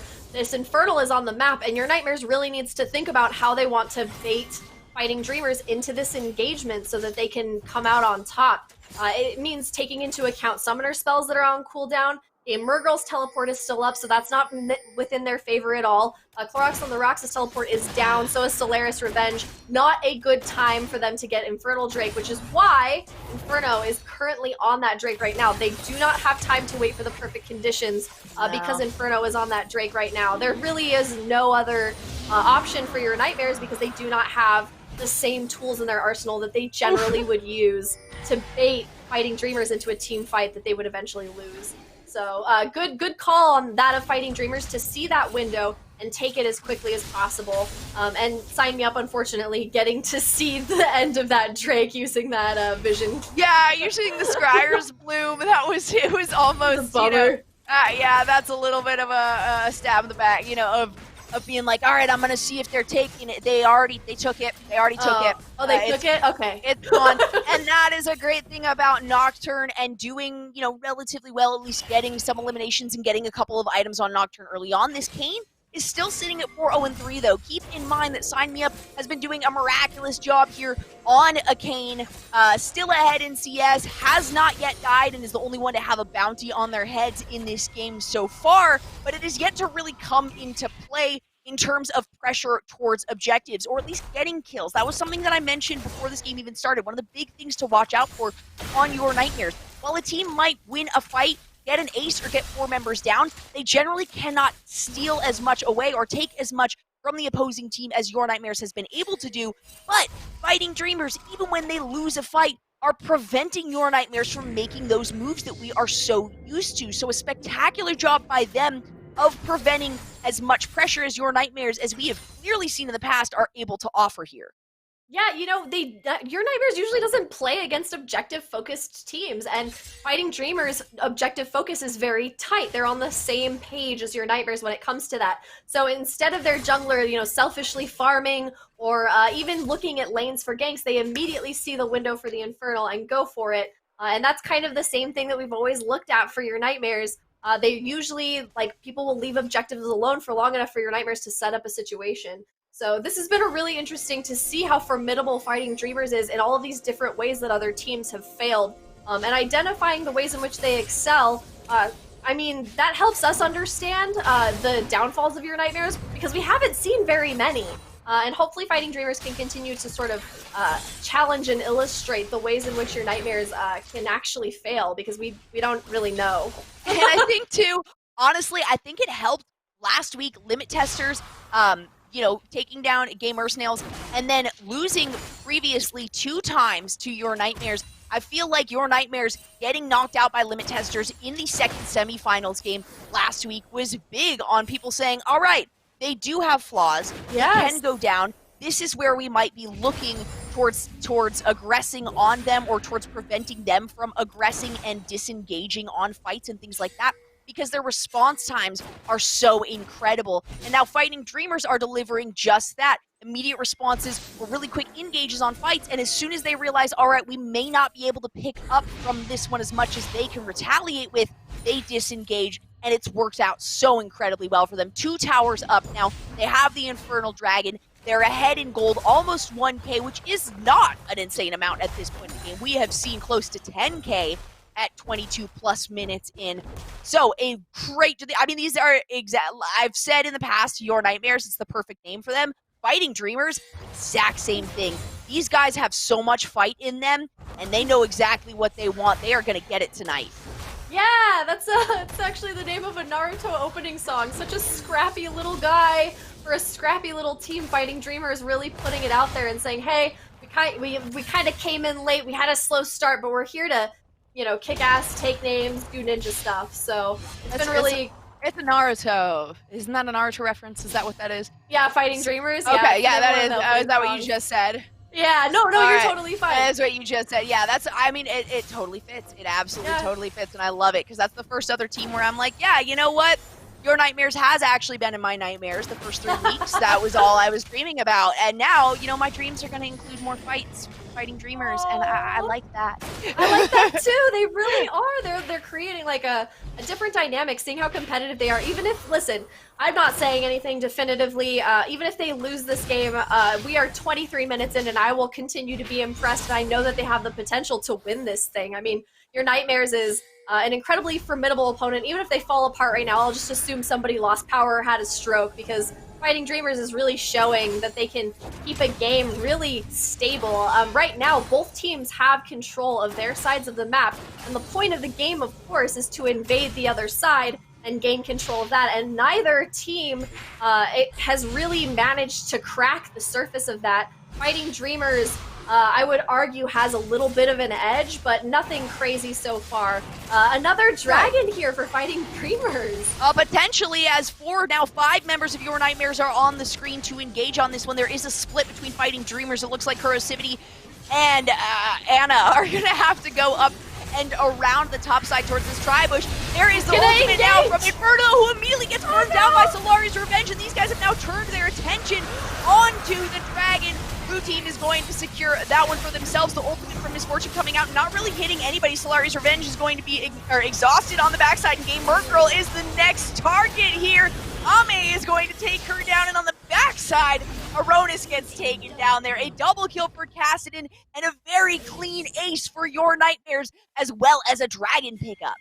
I saw the tactics there for Fighting Dreamers. I saw that they wanted Game Mergirl to be there to do an actual full Malphite knockup ult, and then use the Misfortune ult in a wombo combo. And unfortunately, Your Nightmares' standings and placement and ability to see that. Unfortunately, Game Mergirl entered that fight late as well. Not ideal for Fighting Dreamers, but I did see the exact mirror and mimic of a previous Your Nightmares tactic, keeping the true threat off of the screen, in this case Game Mergirl, while they engage the dragon. The enemy team engages the dragon, they think everything's fine. Let's take a look at that fight again. So you see there, they let Your Nightmares engage the dragon, and then Inferno goes in just a little bit prematurely, trying to keep Your Nightmares at the dragon so that Game Mergirl can come in and use that ult, but is not close enough, so ends up using it on Sign Me Up instead, which there's no coordination here, unfortunately. Now the whole thing is falling apart. Solari's Revenge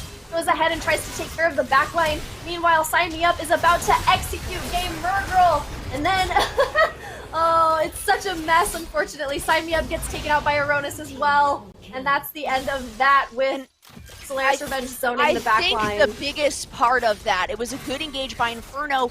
It was the vision break from Solari's Revenge. Solari's Revenge was sitting in the bush, the far down river bush, waiting for that engage to occur. Inferno hit the back line just as she was predicting there, and able to immediately come out, burst down that Nocturne. That's a lot of damage taken away from Fighting Dreamers, and they had already been split at that point. So to have Game Mergirl engage when one of their members was already down and dealt almost no damage in response, a Crystalline Arrow is going to miss here. Clorox on the rocks is the target for Game Mergirl, but Sign Me Up is also in the wings. The ultimate used by Game Mergirl to escape from that one, and it was a good call because Aurelian Sun was also on her way up to participate in that fight. Aronis and Inferno as well, navigating towards the top side of the map, but a little bit slower. Game Mergirl likely would have gone down in that, especially having used the ultimate to escape.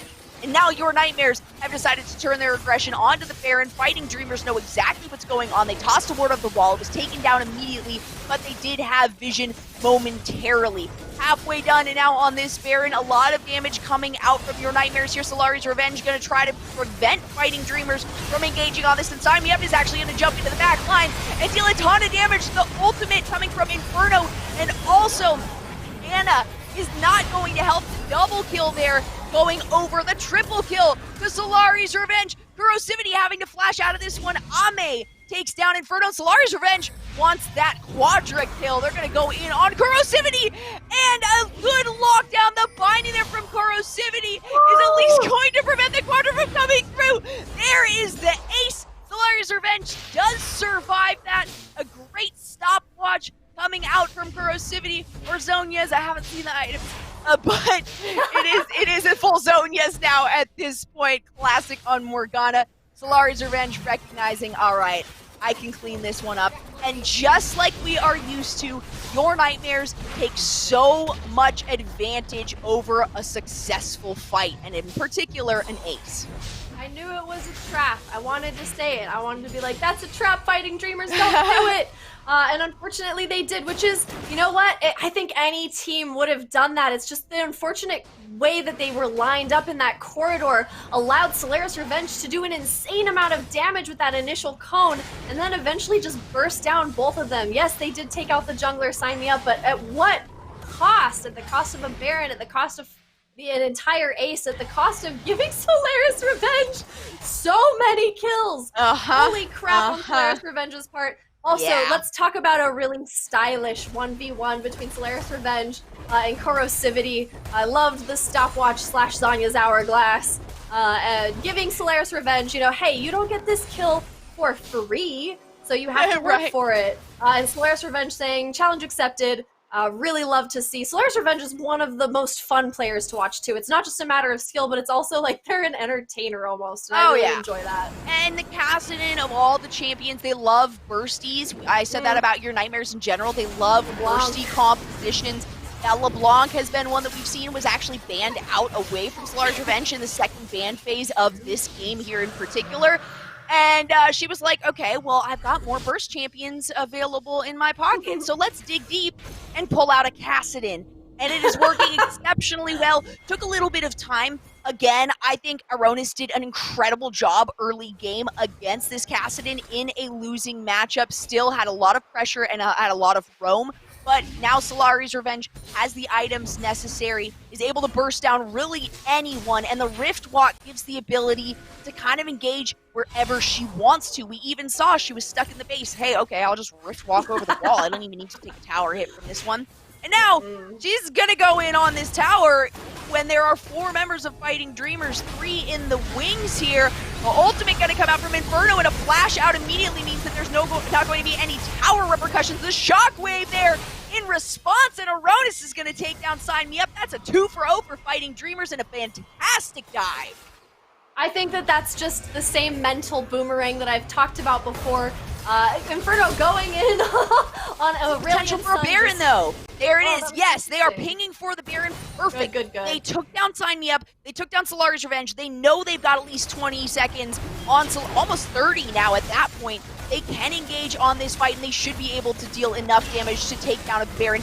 This is what Fighting Dreamers needed to stay in this and to not let your Nightmares just get too far beyond to be able to respond. And really not much that your Nightmares is going to be capable of doing. Aronis is going to ensure that by watching both sides here of the river. And there it is! Red team, all 5 members able to take a Baron. That's going to give them a lot of pressure. Yeah, that, you know, I heard it in your voice. They were chasing Aurelion Sun, and you were like, I'm gonna be so disappointed if you don't turn your ass around and go get Baron. I heard it. I heard the disappointed dad voice in you. It was really funny. When they did turn around, you were like, delightful. Now I don't have to be mad at you. I don't have to give a lecture after this one, you know. I don't have to give that disappointed dad point. Right, you love to finger wag. I've heard it a few times in your voice when people do dumb things, and you're really good at controlling it, but now I know you well enough to know when the disappointment's at bay. But good on them for turning around and taking advantage of that. Solari's Revenge, I think, was riding the high of that quadra kill and probably, you know, threw a little bit. I'm not sure what the tactic was there, but Inferno going the shot followed by the ultimate there from the Misfortune. They're gonna have to turn on to Sign Me Up. Clorox on the rocks gets taken down by Inferno there. And Sign Me Up has no choice but continue in the back line as she was already stuck there. Now they've got a solid Baron push here in this mid lane, and that's going to be at least 1 tower for Fighting Dreamers, almost evening things up in terms of turrets. Man, Solari's Revenge must just be filled with absolute guilt right now for that performance in bot lane. But it's this late in the game, 33 minutes. Death timers are so huge, and they're pushing with a Baron buff This could too. be it. This could We're be 33 it. minutes into the game. Oh my gosh, Oh, so much damage from the Cassidy, though the shockwave is going to prevent them from hitting the backline. Gamer Girl now the final target here. A Quadra, no! Was it really? Nuh-uh! Give it to me! Number 2 for this series. So much God. damage coming through from Solari's Revenge. They tried to pressure as hard as they could. That clean ace is at least going to remove the Baron buff. There she is. There she It's is. your There girl. they are. There they are. Our Solari's Revenge, our star, I mean, has been from the very first week, the star of mid laner, really. Just incredible. In lane, out of lane, really mostly impressive when it gets to the team fight stage, when it gets out of lane, but I was not quite expecting that. Yeah, I'm so impressed by this player, mostly because they pick these champs that can always decimate a backline. That's the most important thing for Solari's Revenge, is to be able to have a champ that can just eat their damage. So it doesn't matter if Solari's Revenge makes it out alive or not, their team can clean up because the other team won't have their backline. Every single fight, Solari's Revenge never fails to make the exact correct decision for target prio and make sure that whether or not they are able to make it through the fight, that their team can actually clean up. And that's kind of the tactical, terrifying part of this too, is that team fights are difficult when somebody has scaled this far out of control. And that is why Fighting Dreamers right now, they're retreating. The game time has been paused. I'm assuming that's probably for some sort of technical or tactical decision. We haven't been told yet why, but it doesn't really matter. That was absolutely nuts. An insane fight going in favor there of your nightmares. They're gonna return to my dreams, and not stoked on it, to be honest. Not gonna get very much sleep. I am stoked, however, on how well Fighting Dreamers are doing. We're gonna hop right back into it. That was a quick pickup. Nice to see. 3 dragons in favor of your nightmares, though. The 1 infernal for Fighting Dreamers. They did even things up in terms of towers, so they have a lot of pressure there in the mid lane, but as we can see, that bottom tower is still up and running. They're fine. They need to get a little bit of pressure in some other lanes here. They are going to allow your nightmares to snag another dragon, though. That is 3 Cloud Drakes, and the Elder will be the next one to make an appearance here. So a little bit of pressure in the mid lane, but they didn't actually get a tower. They will be able to get this top one here, no problems. So finally a little bit more pressure in some other lanes. Your Nightmares is forced to come back, recall, and defend the base. Fighting Dreamers knows that if they're occupied with super minions, that Solari's Revenge is not going to be as available. The team won't be there to help clean up. Solari's Revenge can clear a backline as much as she wants. However, if the rest of the team isn't there to back them up and clean up, then it's useless. So to keep the rest of the team occupied, try to get those inhibitors. Fighting Dreamers is displaying an incredible amount of prowess by just staying in this bush and waiting for them to back off from their own top lane turret so that they can take another inhibitor, is I'm assuming the tactic here. They know that they don't know where they are, and it doesn't look like anybody's coming, so it makes you wonder as they push out. Bot, at least. That's really They're waiting big thing for a they know. base race. I'm not quite sure.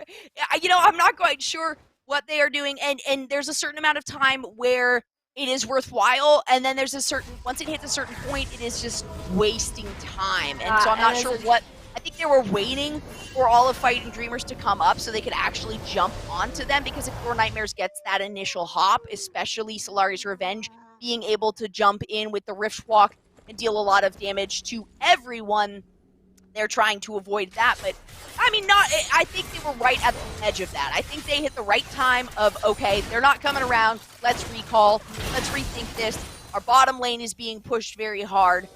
We have to kind of consider how to engage on this one. They do still have the super minion in the mid lane, thanks to that inhibitor being taken down a little bit earlier. Now they're putting some pressure on this bottom lane, but Solari's Revenge is the one and only champion there to push away 4 members. You see immediately all of Fighting Dreamers are like, nope, we're not gonna risk that one. We're just not gonna do it. Yeah, I like that idea. I think it's a good, again, a lot of the players' downfalls who've played against your Nightmares it's the downfall has been the inability to let go of an investment, to not be able to say, hey, yes, we've wasted a little bit of time, but we're just gonna walk away. This is a little bit of a risky situation. There is an objective coming up. I don't know if you've heard of him. Baron Nashor is coming up here, and there is something to fight Baron over. Nashor? That's what you said?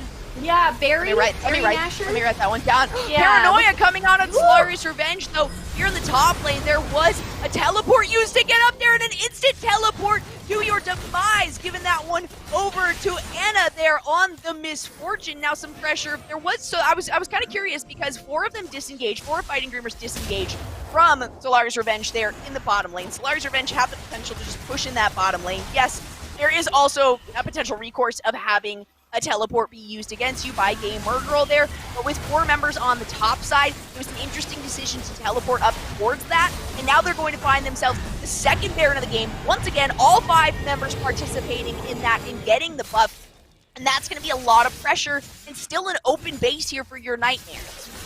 Ugh.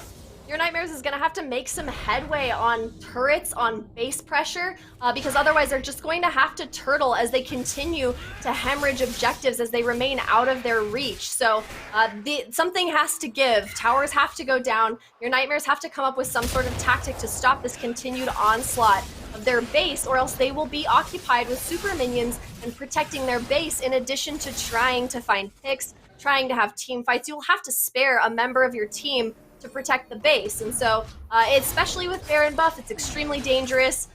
This game here where they're going to top lane to try to take that other inhibitor it's really dangerous. If they lose another inhibitor, it's gonna be it. Well, they have 2 inhibitors that they can lose now since the other one respawned, but still a dangerous game. But this is the way that Fighting Dreamers can win, is by yakety saxing their way around the map, rotating properly, and not letting Solaris Revenge engage. With Koroks on the rocks coming in there with that Maokai. The ultimate coming out too. Corrosivity is going to be the first target here. The Misfortune ultimate coming. Paranoia is going to be the response on the back line on Aurelian's Sun. And down goes the Misfortune in the backside. Crystalline Arrow is going to hit one, and Inferno will be the next target there for Ame. Aronis just trying to make it back to take down Ame. The Shockwave is going to do it, but it is a 1 for 5 in favor of your Nightmares there. And they removed the Baron buff from all of Fighting Dreamers. What can they pick up from this, though, is the question. Maybe their base. I mean, their death timers are really high. I really think that they actually could probably push mid and maybe end this game. Difficult to say immediately, but the math in my head is telling me that this might actually be the end for Fighting Dreamers. 40 minutes is probably, I'm confident actually that this is the longest game that we've had. And at that point, the reason these death timers go up is for the ability to end these games. I don't necessarily know if they can combat this. Corrosivity trying to come in and mitigate the damage, but it's absolutely just... Oh, there again with the Zanya's Hourglass trying to make it happen. And Corrosivity was able to survive that one. The Maokai ultimate coming out again. Solari's Revenge taken down by Anna right there. Inferno now on the backside, just trying to survive. Will be taking down Corrosivity, still alive. The Black Shield and the Shockwave might be enough to do a double kill, going over to sign me up. And now Gamer Girl is on the front line of things, as Aronis is going to be the target there for the remaining members of your Nightmares. Down they go. Gamer Girl now the last member to be up and alive. Sign me up goes down. Clorox on the rocks. Here it is back to a top lane fight. Gamer Girl recognizing that she likely has a bit of an opportunity here, but Ame is already back in on this fight. Gamer Girl needs to re-engage on this one, or it will spell the end of the game for Fighting Dreamers. Only 8 seconds left until the ADC is up, and a teleport now coming through, and that is going to do it. Your Nightmares taking down Fighting Dreamers in a knockdown drag 'em out there. That was an insane game. That was really, really hard to watch, unfortunately, especially because Fighting Dreamers, I think, other than Limit Testers, has put up the most formidable fight against your Nightmares. I was incredibly impressed. I had no biases or impressions regarding Fighting Dreamers. It could have been anybody's game. It could have been a stomp. It could have been an absolute domination. And they went to prove that they know your Nightmare strategies. They know when to pull out, and they know when to adapt. I saw a different team playing at different phases of the game. that did a really good job of adapting, where your Nightmares kind of stuck to the same strategy, stuck to the same stuff that they usually do. Fighting Dreamers, definitely a formidable opponent. Disappointed that they're not going to be moving on, but delighted that we have a really interesting bracket going forward. Absolutely. And I will, I do want to point out because we are keeping an eye on Twitch chat. There's the bracket for you guys. This is while we do have non-binary players, this is a series dedicated to women in gaming. So while yes, it would probably be best if we use they, we're trying to specifically celebrate women. We don't want to exclude non-binaries or anything like that. They and he has been used so frequently just in these kinds of tournaments. So it is kind of nice to be able to say she for everyone. Again, that I feel like there's always going to be kind of a little bit of an argument with that. And I do know a lot of these players are actually, in fact, females. So the ones that I do know are females, we will be calling. We apologize if you don't identify as a female and you actually take offense. Sincerely, please reach out to us. We'll absolutely dedicate ourselves to using the correct nomenclature for everyone here. That's the idea, is to be inclusive. This is seriously the whole point of this tournament. But recognizing that, yes, a good majority of these players are in fact females, we'll attempt to use the they pronoun a little bit more consistently when we're not positive that some of these players are females. So I did just want to kind of point that out. There's a little bit of a reasoning behind that, but you're absolutely right. Yes, they is most likely the safest pronoun to use in this. We're just trying to at least point out that if somebody hops into this, they hear us saying she a lot, that means that there are a bunch of females playing in this, they can be used for male or female or non-binary. So I think that's kind of the idea behind it. But thank you guys for recognizing that, yeah, there is a lot of inclusion in this. It's not just guys, it's not just girls. There are non-binary players on here. So please, if you are non-binary and you specifically would like us or get offended if we say she or he on accident, please let us know and we will absolutely adjust ourselves accordingly. Yeah, I'd like to add that we don't want to misgender anybody, even if it's like a joke about how like a lot of us have played video games for a long time, have been referred to as men, and it is refreshing to use the she pronouns for everybody. Misgendering somebody who is non-binary, it's not okay. It's not something that we would subscribe to. So we'll do a better job of respecting people's pronouns and figuring out who prefers what. We love all of who you. identifies with what. Yeah. You guys are the reason that we're able to be here and do this. So absolutely. We're trying to just promote that dedication to women, to non-binary, to the non-standard in esports, which is, as of right now, absolutely male dominated. And so just the idea, just the fact that even I love that you guys are in chat. They're like, all right, well, but probably the best thing would be this. Like, sincerely, I absolutely love, adore, respect that you guys are calling us out on that, because that is something that we're trying to appropriate, is just the fact that it's not all guys. And I'm even trying to break calling everyone he. I'm so used to it. I'm so used to being 10 dudes on Summoner's Rift. So being able to say she alone is a little bit difficult. But the recognition that, yes, there are non-binaries who do just go by they, and it would be the safest. But there's a lot of these players too that have followed us on Twitter, or vice versa, that we followed and that we do recognize that they acknowledge themselves as she. So apologies to anyone that may have taken offense to any of that. We love all of you, the players, the viewers, sincerely all of it, and everyone has been spectacular, especially today. The viewers we had, 1 or 2 weeks ago, we had some people spamming, we had some people, but they were called out by the other viewers, and I love to see that inclusivity in the viewership, as well as the players themselves. So thank you guys for being as fantastic and having a really good integrity. It means a lot to us here for Supergirl Gamer Pro. And for thank you, I guess I gotta say thank you to all of our sponsors, as we can see there in the bottom right: Zenny, Nissan, GameStop, U.S. Air Force, and the Marines. We have some exciting games now already in the books, and one more exciting game to end this night, round it out. The finals that we have normally seen a lot of your Nightmares and Limit Testers. Limit Testers not here this time. So we are going to see your Nightmares going up against Sailor Scouts. A very exciting game. Don't go anywhere. We're gonna take a quick break and then head into the finals here for the Supergirl Gamer Pro Series.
So I'm gonna hold on promoting you this quarter.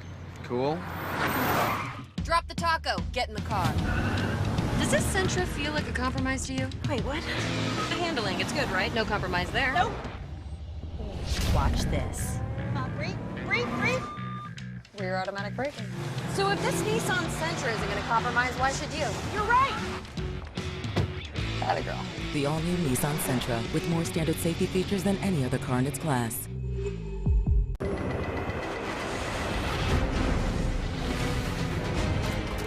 It's not just the ships, the armor, or the aircraft. It's something more. It's the will to fight and determination to win, found inside each and every Marine that answers a nation's call. Battles won. We're back. That was a quick one. Hopefully you guys were able to take your pee breaks, go get your drinks as you needed to. We are going to be heading into the finals here now. We have seen 3 spectacular games so far tonight. We started things out in the quarterfinals with Ara Ara going up against Fighting Dreamers. Fighting Dreamers took that one home. The semifinals first game was Game Mercenails and Sailor Scouts. Sailor Scouts made it through to the finals for today. And then the last game we just watched was Your Nightmares going up against Fighting Dreamers. Such a hard-fought match. Your Nightmares, though, will be going on again. We have seen them so many times in the finals bracket here. Going up against Sailor Scouts, though. And this particular matchup, actually, I'm kind of curious because this particular matchup, I don't believe we have specifically casted at all. And it looks like week 3, we did get a Sailor Scouts Your Nightmares game in the semifinals. The semifinals game, too. Your Nightmares did end up taking it home. But I would say the draft was a little bit less successful then than we saw in the previous games so far today. Today, people have been doing their research. They have been drafting specifically more around a certain style of composition. That's kind of what we've been seeing from Your Nightmares from the start. So I think other people have picked up on that. All right, we need to go bursty. We need to go defensive. We need to go, like lane push. Really, it's just been bursty. Yeah, it's true though. Engaged compositions have been working so very well on this, and it worked really well up against Your Nightmares. Almost got taken down there in that last one. The Fighting Dreamers really fought their hardest, but we will now be seeing Sailor Scouts into Your Nightmares. Your Nightmares, I believe, will be on the blue side of this one. We've seen them do well on either side, and I know that's not as big of a deal as some people make it, but occasionally teams do actually have certain advantages if they've played more on one side or been more successful on one side. Going into this final game, though, we've seen some crazy stuff over the week. We've seen a lot of consistency and, a lot of insanity pop up out of nowhere. What do you expect from this final game for week 5? This is getting over the hump. I'm gonna eat my words. Like, I don't have any expectations because we've seen so many.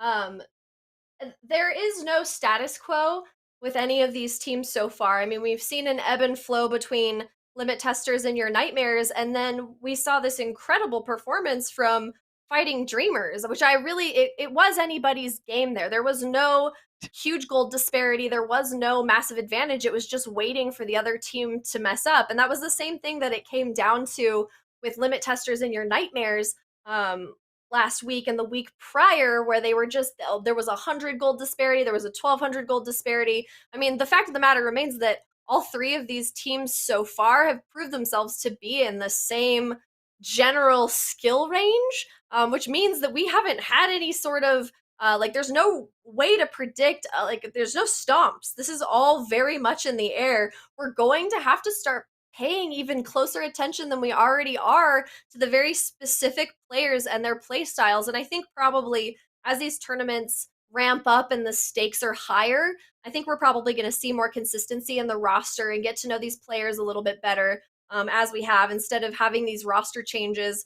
I think you and I will probably get a better handle on how each team functions. But at this exact moment in time, I would say that Your Nightmares obviously is more primed to win based on statistical history, but the Sailor Scouts, after these last games that they've played, I don't know what to think. I mean, there have been games where They've really struggled to keep up. And then we've just seen absolute incredible performances against formidable teams. So, I mean, I think that the Sailor Scouts have a fighting chance. They always have and they always will. Especially like they've kept the same roster as far as I know, as far as I remember. And I think that that will serve them very well, especially on Your Nightmares incredible team. They only have the best players. They are even swapping out their best players on their roster, I'm assuming for personal reasons, and still coming out incredibly successful. So, I mean, yeah, I can cite a roster change, but I can't even predict whether or not they're going to be successful or not. It's just it's a lot. I'm really impressed with everybody. Your Nightmare Sailor Scouts. I want to see Sailor Scouts again. Same with Fighting Dreamers. Even if they lose, I want to see a serious 40-minute. Oh, we'll get it.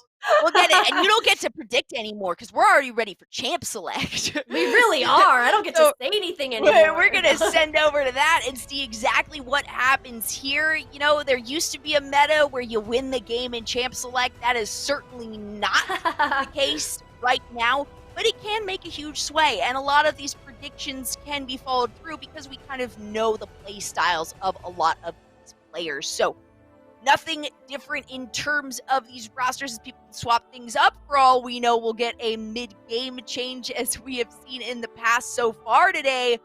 But I think most eyes are going to be on jungle.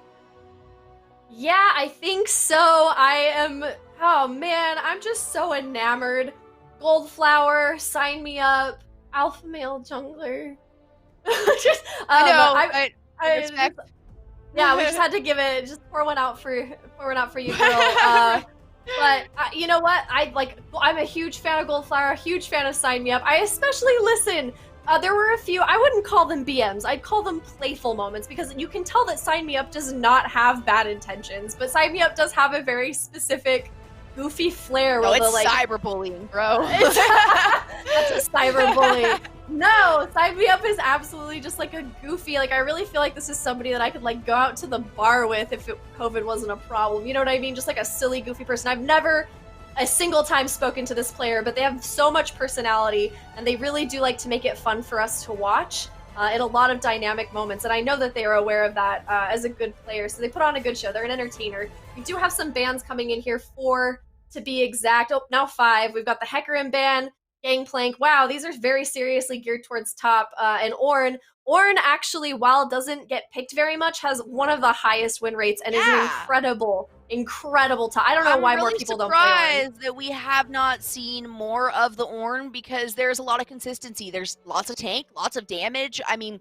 overall, a very, very high pick ban rate in terms of pro play, at least. Definitely a little bit more, I mean, I don't want to say, not a high skill cap at all, but a little bit more of having to pay attention to other things that you may not have to with certain top laners. But the Kassadin respect ban, the Anivia respect ban, the Cassiopeia respect ban. Sailor Scouts are like, Solari's Revenge, how deep is your champ pool exactly? Is we this know. Can we get it to a kiddie pool, or is this just seriously like a full lake that you can just reach into and pull something out of? Lulu going to be the first selection there for Your Nightmares. The first time we've seen Lulu today, who has been a very consistent pick over the last 4 weeks. So interesting to see her make her reemergence, I suppose. And then no big surprise that Ashe is a first pickup, as both Ame and Lilac Soul have a special place in their hearts for this champion. Yeah, I'm taking that Ashe away from Ame. I don't think that's going to be a problem for Ame, though.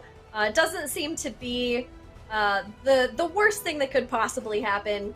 I think that Ame's actually played quite a few other champions. They've played Caitlyn before, who I mean, I think those, I'm not saying that they're interchangeable. They do have different playstyles, but you can change them because they do have similar utilities. Caitlyn even has an extra escape, a little bit longer range than Ashe, but less on the pure on-hit attack speed design, and more focus. Related. Yep, more related to crit. Oh no, the Vayne though! Hey, insane. does anyone remember That's the pentakill came out from Ame? Yeah, that was a Vayne. that's a terrifyingly confident pick, to be completely honest, because Ashe has all sorts of ways to kill Vayne. I wouldn't be surprised if we saw a Thresh or a Blitzcrank or Nautilus coming in, because that's a really great way to get your Right. hands on this Vayne and shut her down. And Vayne is one of the highest gambles ADC wise that you can make, because she is completely and utterly, it becomes a 4v5 if she doesn't get. Ooh, Evelyn, I love Evelyn. Yeah, Oh, that's man. that one's got a nice place for you. You just talked about that. Evelyn used to be one of your mains, so that's first time I think we've seen Eve whatsoever in any of these games. This is the 5th Yeah. week, and I we've cosplayed seen as that scary bitch. Oh yeah, she is. She's creepy.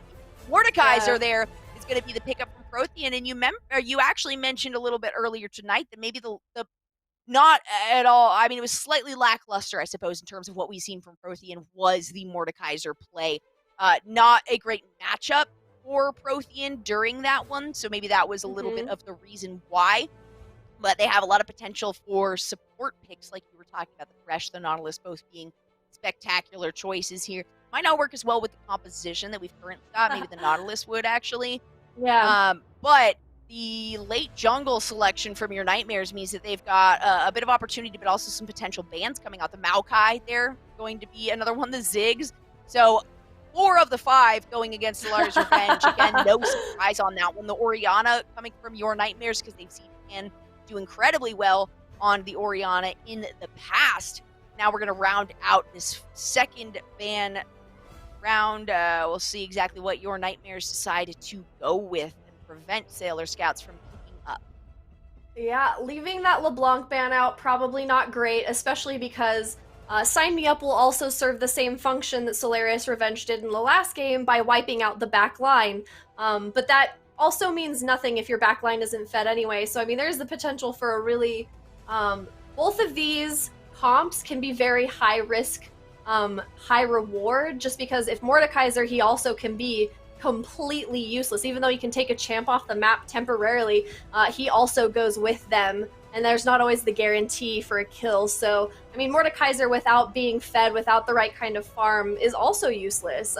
But Pan with that Ahri, that was the first one we saw them on. That LeBlanc, of course, came out. I knew that was going to happen. But yeah, Solarius Revenge is dangerous on any bursty champion. There is a peel comp for any of these 3 assassins. So you got a peel for Vayne, you got a peel for Evelyn, you got a peel for LeBlanc. It's just a matter of whomst gets fed out of these 3 potential hyper carries. I love the Leona pick. We're huge fans of Leona. Maybe it's a girl power thing. I don't know. I think she's one of the best champions in the entire game. Such utility, such an ability to peel, but I don't see any high damage threshold on Sailor Scouts, but I do see a much, much higher survivability and a much safer comp. However, your Nightmares has proved that they can scale out of control very quickly, so I'm not 100% sure how this looks. I'm not 100. I don't know how I feel about it. I'm kind of curious about the Malphite pick into the Mordekaiser. Again, if I'm not mistaken, at least last time, I haven't played top lane in a while, but from my understanding, I thought the Mordekaiser had a winning lane there. And we've seen several matchups go through where one lane should, in fact, win, and the exact opposite occurs. Lion Graves. But from my general understanding, I feel like Mordekaiser comes out a bit on top. It's not a ferocious sway. It can go either way. And more opportunity for a comeback for someone like the Malphite. But Absolutely. It might be a little bit rough there for Clorox on the rocks going into the Mordekaiser in the top lane. A lot of burst once again from your Nightmares. No big surprise. We see it from them consistently. There is a decent amount from Sailor Scouts, but also a good potential for a lot of survivability there, as we were saying, as you were saying, Kari, just a moment ago. Solari's Revenge, you even brought it up. You're like, there's no LeBlanc ban. And my immediate response was, there's too many. You can't ban them all away, okay? Because if it was the LeBlanc, you'd be like, oh, well, the Ziggs is open. Or if it was, the LeBlanc, you'd be like, oh, well, the Cassiopeia. Like, there's so many champions that we've seen Solari's Revenge just dominate with. Yeah. So there's literally, like, while I appreciate the respect fans against Solari's Revenge, unless it's something that you're like, in this mid lane, I don't want to go up against this champion, I feel like you just kind of let it go through. Maybe ban some of Ame's particular champions. We've seen a pentakill come out of Ame, and Ame do really, really well. So having 4 of your 5 bans specific to Solari's Revenge just means that they get to dive deeper into their pool. And we've seen LeBlanc come out multiple times, and LeBlanc do a ridiculous amount of damage, and really nothing that can be done by the opposing team. You have an easy in and out. You have a ton of burst. You have a lot of opportunity there. So, like I said, while I appreciate the bans, like the respect bans going against Solari's Revenge, you can't ban them out. You can't ban them out. It's just, it's not a thing. It's not possible.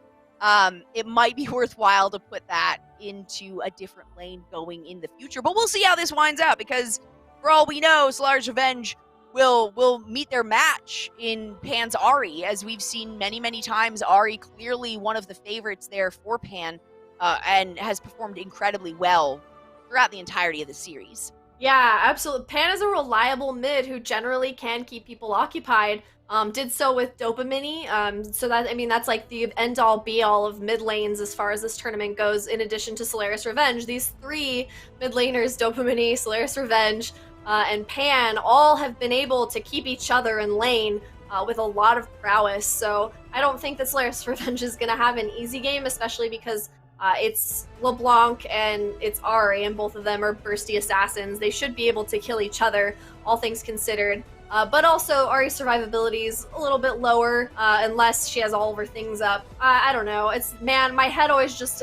as far as the mid-game goes, it's, again, like, it's such a big brain play lane for us that it's hard to say that any of them will fail or any of them will have any sort of edge based on champion utility, because, again, you're right. Solari's Revenge is so diverse and so good at what they do that banning to them really feels like an exercise in futility. I'm excited to see what their 6th champion that they can play is. Right. Well, yeah, I feel like we've already seen more than that, but this is specifically a good matchup into the Ahri. You know, the dash can outrange the charm. So that's a lot of Ahri's potential to engage specifically, is being able to hit a charm and then follow it up with a few other abilities. And Solari's Revenge will just be able to kind of dash out of that if they can't anticipate it, which a lot of the times you can. It is just single target for the charm, so even if you get into a team fight stage, you're not likely going to be able to pick out that LeBlanc. I do love the Leona in the bottom lane there. Last time, I think we've seen Leona one other time in this series, and it did not end up working very well. Against the Vayne, there's a lot more potential for a lockdown and a pretty quick kill, or a pretty quick pickup on that one. You can see Sailor Scouts are like, hey, where's our jungle? Okay, they're starting Raptors. They just want to go it alone. He's a moody boy. You're right. They threw the word down and they're like, all right, I guess we can make our way. So now just here engaging onto the lanes, nothing too insane to start, but a nice deep ward at the beginning there from the Sailor Scouts on the top side of the map. Yeah, I remember the last Leona was the Yuumi Sivir combo, and you were explaining the very careful shield that Sivir had to put up to mitigate the Leona, and they were doing it with almost perfect. I think they got caught out maybe once by that Leona. Maybe one time. Yeah, and that was it. And that was the thing. If you spell shield the Zenith Blade, she still pulls through it. So while it stops the root from the Zenith Blade, she still does actually connect and drag to you and is able to instantly follow that up with the Q. So it was really well timed in that she allowed the Zenith Blade to go through and then followed it up with the spell shield to block that stun, that lockdown. This Vayne doesn't have the opportunity for that, and there's no spell shield on the side of your Nightmares whatsoever towards that bottom side. So once they do get a good lockdown, things will spell a lot better for Sailor Scouts here, and there's a lot of opportunity as well just to kind of prevent the enemy team from creep score. We can even see it already right now. The presence of a Leona, usually it's closer to like level 3 when she has more abilities available, but just the presence of a Leona means that you could be jumped on at any second, and you can prevent the enemy team from getting a lot of creep score just based on your positioning. Yeah, and not showing the enemy team what abilities you've picked will give you 3 levels of free farm. We'll give you 3 levels of zoned free farm. All you have to do is stand there intimidatingly, and you can help your ADC get ahead, which, as you can see with Ashe, has already happened. It's a free, like 3 to 4 level spread in which you can just wholesale intimidate and zone the enemy, and that's especially true with Vayne, who you want to farm early game. You want to just cycle that nasty glass cannon as quickly as possible, because again, like I said, if Vayne doesn't get their due, they don't have any utility with which to help their team. They're entirely based on damage. The only thing they have is Consecrate, and they have to be so close that they're going to be dead before they even use it anyway. So it's a 4v5 if this Vayne is not successful. Ame does need to be successful, but then again, they also don't necessarily need the damage, so it's not a crazy gamble. It's just that they could create a stomp if Evelynn, if LeBlanc, if Vayne are all successful.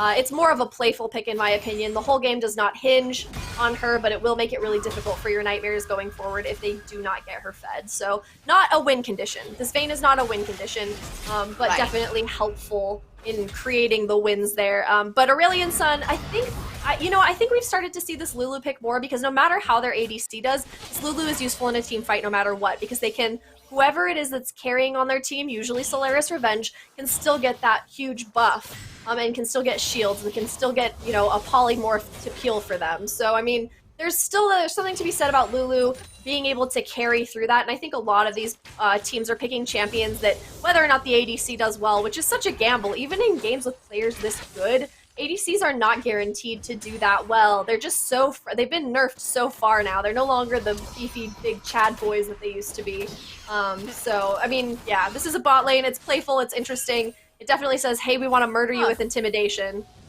An early... Oh, no, they didn't follow through with it. Okay, I was going to say that is a bit interesting for the almost recall. It was a little joke recall there. Made me misspeak from your Nightmares side. Damn it, your Nightmares. It's true. They will forever reside there. Clorox on the rocks getting hit pretty hard. Like I said, a losing matchup for Malphite going into this, and of all people to go against, Prothean is not the one that you want to be facing a losing matchup towards. Prothean being one of the most promising top laners, having a lot of prowess in all of these matches. The first several weeks we saw them really just dominate with the Volibear. That was picked up a few times.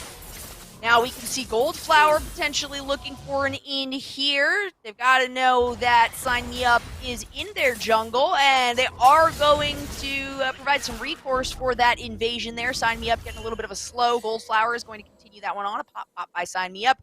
And a solid escape there from the Evelynn. She is a sneaky one. Yep, these are two extremely weak champions early game. Evelynn is nothing without her invisibility, because it does allow her to enter and then get health back, re-enter fights, and be able to honestly close the deal even if they don't at the very beginning.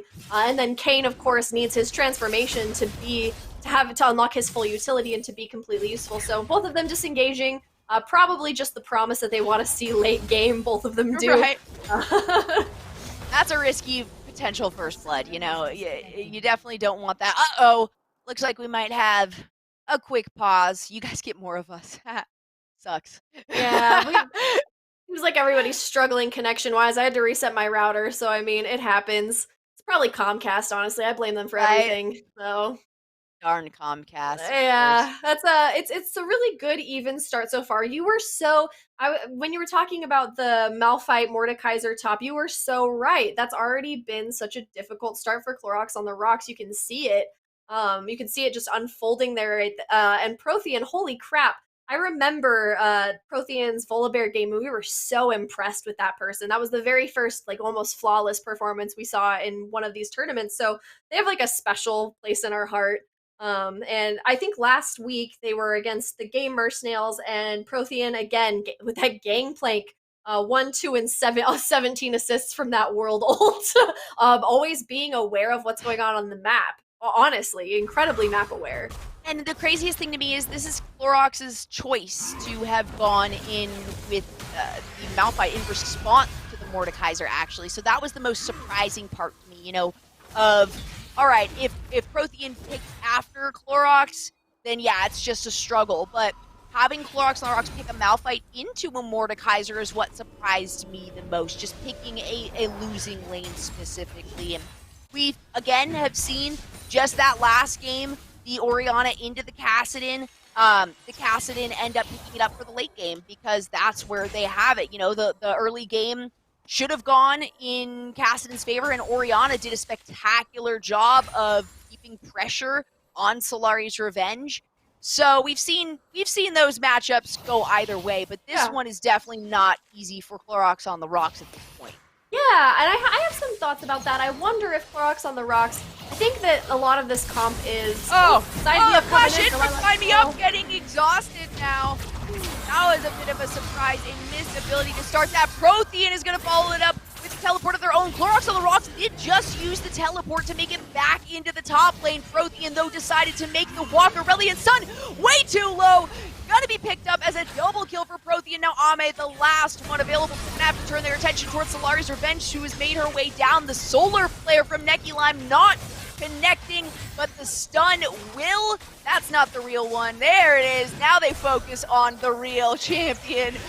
Very low in terms of mana now for the remainder of Sailor Scouts here, but they did pick up a fantastic double kill and the first blood of this game.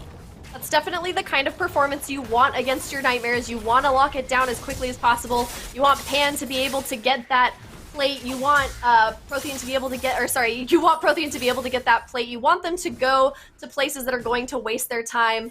And it works. It's worked so far for Sailor Scouts. Strong beginning, but don't let it make them lazy. I've said before that First Blood always seems to be a little bit cursed and that the First Blood team ends up losing because they feel too secure and end up letting objectives go really early. But so far, Sailor Scouts is not doing that. They're locking this objective down, and they're continuing their laser-sharp focus on the rest of the map to make sure that those kills go somewhere. Every resource that they get, they need to make sure that it goes towards these objectives because, of course, I've said this before, kills don't win, objectives win. We have had games where a team has had less kills and they've still won, and that's because laser-sharp objective focus is what actually wins games.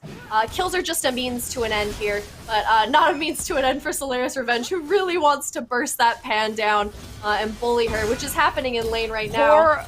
Poor Clorox on the Rocks, though. Yeah, Not only now do you have a losing matchup where you've been pressured this whole time, behind on CS, now you have a 2-0-0 Mordekaiser that you're going into on that fight, getting the first blood, the extra gold from that, following it up with a double kill with the fan. I mean, it was a phenomenal teleport down, and we saw just less than 60 seconds prior, Clorox on the Rocks use their teleport to get back to the top lane, and I watched as Prothean recalled and decided to not do that, decided to save the teleport, and it ended up working out exceptionally well in their favor. So that is something that we're going to have to keep an eye on as well. Clorox on the Rocks realizing, hey, darn, I think I made the wrong choice in that decision there by teleporting up to the top lane. Yeah, too bad. I didn't get to finish my thought. I think that Clorox's picks is the same as Aurelion Sun. They're still useful in a team fight. That Malphite is, Sign Me Up once again caught in danger and a little bit of trouble by Goldflower. Evelyn does have an extremely weak start. Even when they hit level 6, still difficult. Now they're gonna take on this Rift Herald. Not much that your Nightmares can do about that. Sign Me Up still facing a gray screen at the moment. We just saw Solari's Revenge return to lane there. So Kane is going to be emerging into a lane with a little Shelly. I don't understand how they keep Shelly in their pocket, but I guess they summon her. So yeah, sorry, I think I got a little bit of lag there. My apologies. I caught like 3 bits of a very seriously weird conversation. I apologize for that. Yeah, and definitely out lag. comes the Eye of the Herald there. It's going to be the top lane. We still have 2.5 minutes before these plates go down now, and that means first tower is going to go over to Sailor Scouts. Lots of firsts here for the red team. They're feeling pretty good going into continuous finalists being your Nightmares. Yeah, this is a rough start for your Nightmares. They're definitely not unadaptable. This isn't something they can't come back from, but they have managed to catch that Vayne out. No way! The Solar Flare is gonna take the kill onto the Lulu. That was not intentional. Sorry, Lilac. That's gonna put the ADC at 0-0-2, and a second charge coming out from Shelly. means that the second tower is almost down. Goldflower wants to ensure that they follow this one up. Prothean now taking tower aggression here. Goldflower is going to turn onto the tower as that aggro breaks. And 2 towers down in top lane means Clorox on the Rocks is not only sitting behind in lane, but has no choice but to emerge in a different lane. Solari's Revenge, though, trying to find out Goldflower. She does just fine, and Prothean does not fall for the trap of the clone there. Solari's Revenge using both summoner spells and going down after 1 pickup. This One for one. is definitely not the Your Nightmares that we are used to. This is not the performance that we're used to seeing. Yeah, it's okay. I mean, this is what happens. Like we said, this tournament is so everywhere. When we think somebody is at the top of the hill and we're going to start casting really boring stomps, something shakes it up. And Sailor Scouts, they were disqualified last week on a very good faith technicality. They copped to it. They were really honest, and integrity. Yeah, lots of integrity, and they deserve a comeback, and it seems that they took the time last week to really think about it, do some scrims, and say, hey, all right, we're so going I to know come Pan back. as a girl then. We know Pan as a girl. Pan was the one that was that wasn't able to make the match last time. Oh, okay, yeah, that's right. So we do know that at least, or you know what? I suppose actually I take that back completely because they just said we didn't know it had to be mainly 3 non-binary or female, so it's still a possibility of being non-binary. I'll continue to use they, as was a good call there by the chat a little bit earlier today. But Sailor Scouts certainly finding their groove in this one, and it's not, I don't want to say that Your Nightmares hasn't been performing well. Clearly things are different for them this week as they have 3 members swap around in different positions, as well as the new one, Aurelian Sun, there in the support position, has really come in clutch in some previous games. But Sailor Scouts are just responding really, really well and finding really good picks, and now they might pinch out 3 members here of Your Nightmares. They are going to engage on 2 sides. Pan on the other end, though, is in a bad position. Solari's Revenge is going to be their first target here. Able to jump over the wall and avoid a few abilities there, but Lilac Soul is going to pick that one up. Ame now is going to face down a Zenith Blade to stun there from the Leona.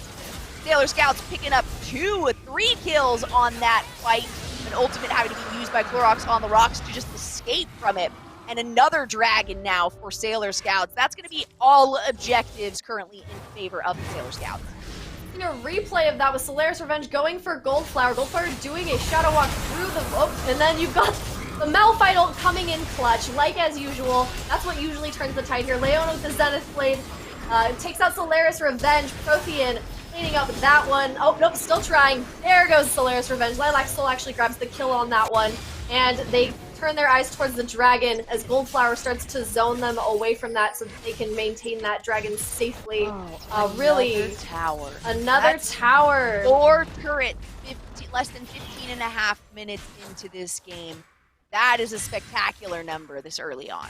The Sailor Scouts have returned with a vengeance. They took the time, they pondered the situation that they were in. They never want to be disqualified, and they do have a lot of points to make up for. So, I mean, do you blame them for coming with an absolute revenge here? Our game is paused again. It seems like we're having some connection issues. That's completely fine. It happens. This is the age of COVID. I think that we're all kind of used to that at this point. Yeah, the first couple of months of COVID, I didn't have any internet at all. So Oof, my apologies.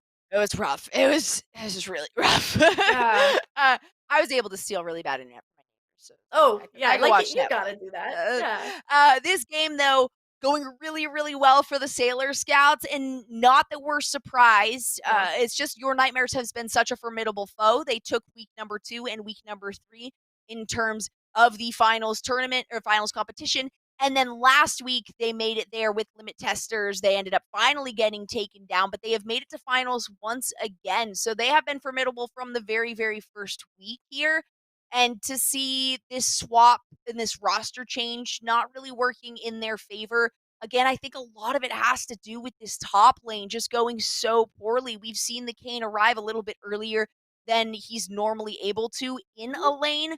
And that's due to the fact that there was just so much pressure consistently on Malphite. Having a full first item and, just a cloak on the side there of the Malphite of Clorox on the Rocks, who we do normally see in the support position. So a bit of a swap there, not working out for Your Nightmares. Still a lot of potential for late game, though, as they do have a bit better late game team here. The Evelyn signed me up really hasn't made a huge appearance in these fights, hasn't really made any invasive appearances, just once or twice in an opposing jungle trying to sneak something away and getting caught out, but being able to escape no problem. So where do you think your Nightmares now needs to focus here to get a leg up on Sailor Scouts? I think they kind of just need to focus on being safe and protecting their protecting the objectives that are close to them. Not making any sort of risky plays that involve team fights. I think rotation is going to have to come into play here very heavily if they want to catch up. And that means avoiding team fights, avoiding getting picked out. Sign Me Up has, I think, twice now accidentally been picked up. And that's what happens, honestly. When you have an Evelyn, the other team becomes hyper aware of that invisibility and begins to ward because of that, which extra benefits them during the rest of the game. So that's already a good way to go about it.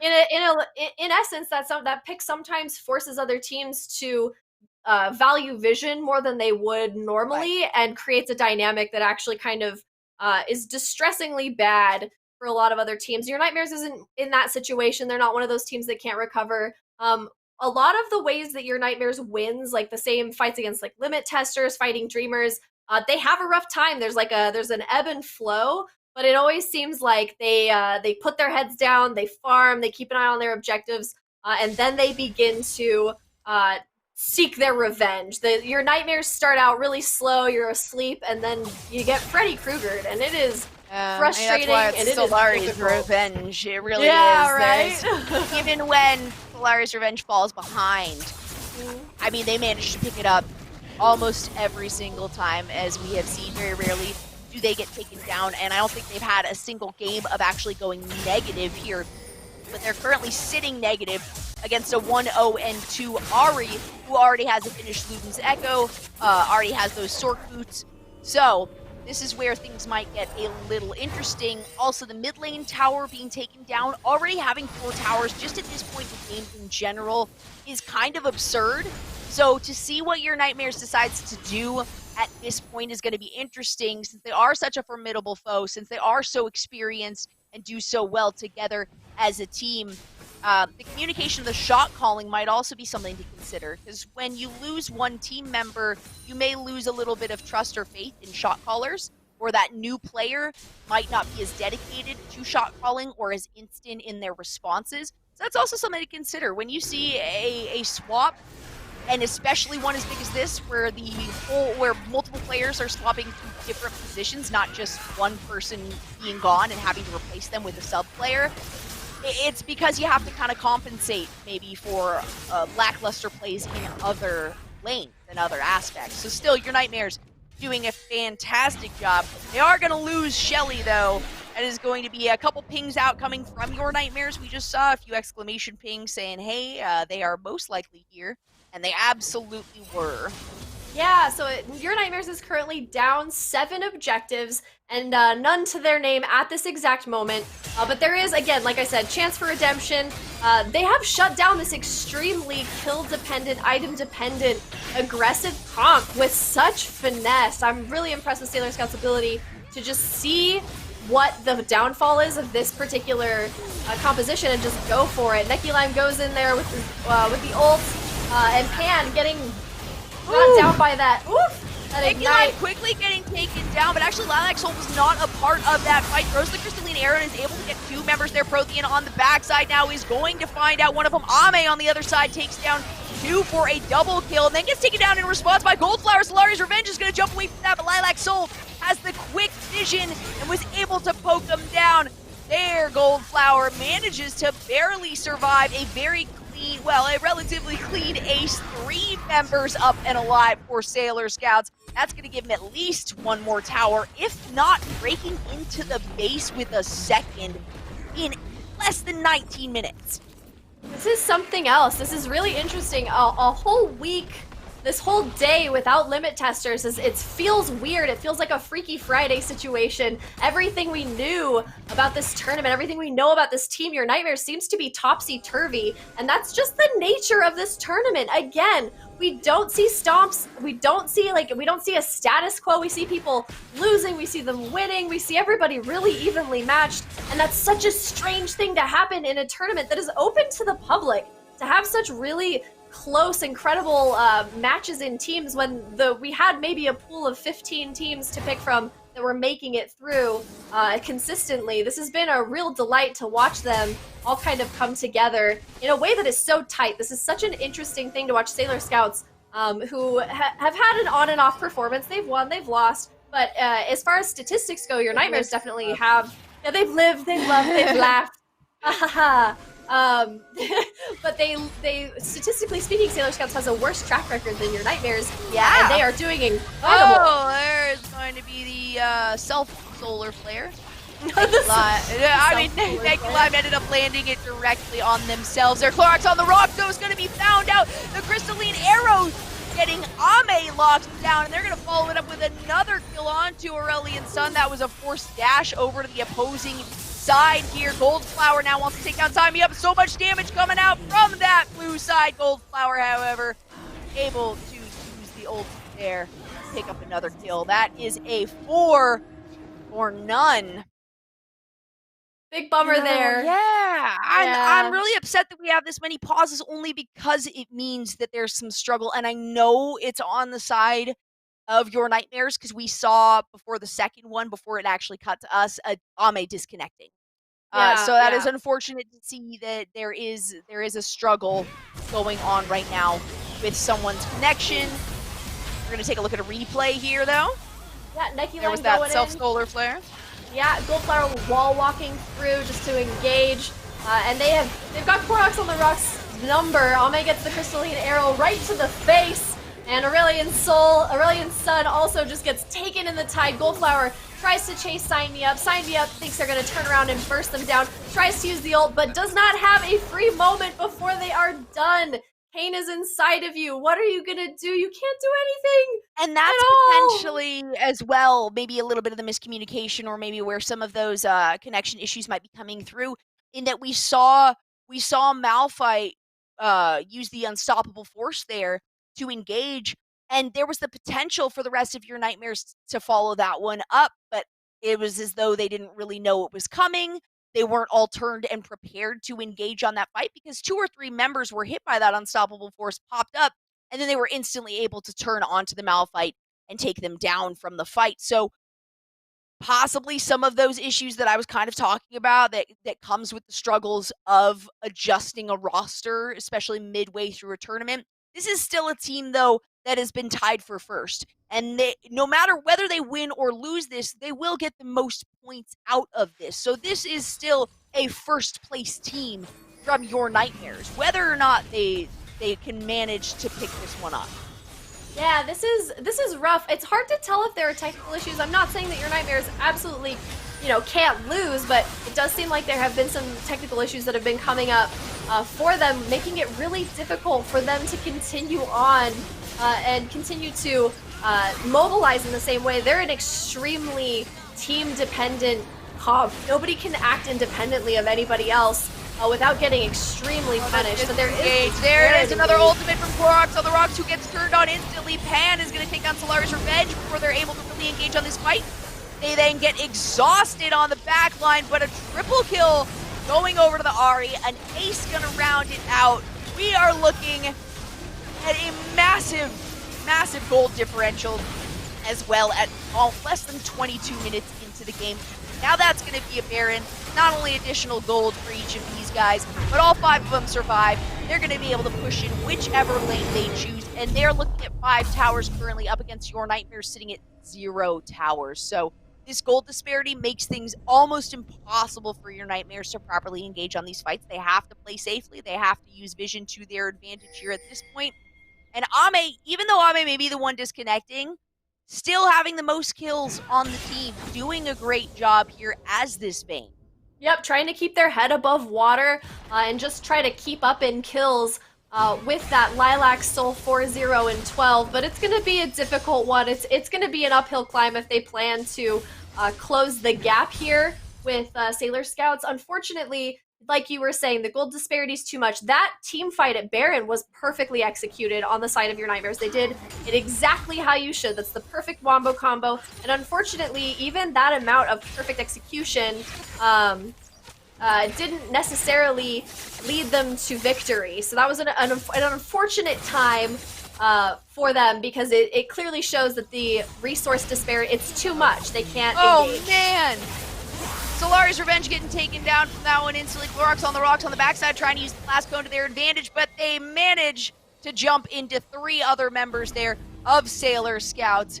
Again, not much can be done while trying to place the vision. They were jumped upon. Goldflower having to use the flash out, getting polymorphed though and turned on.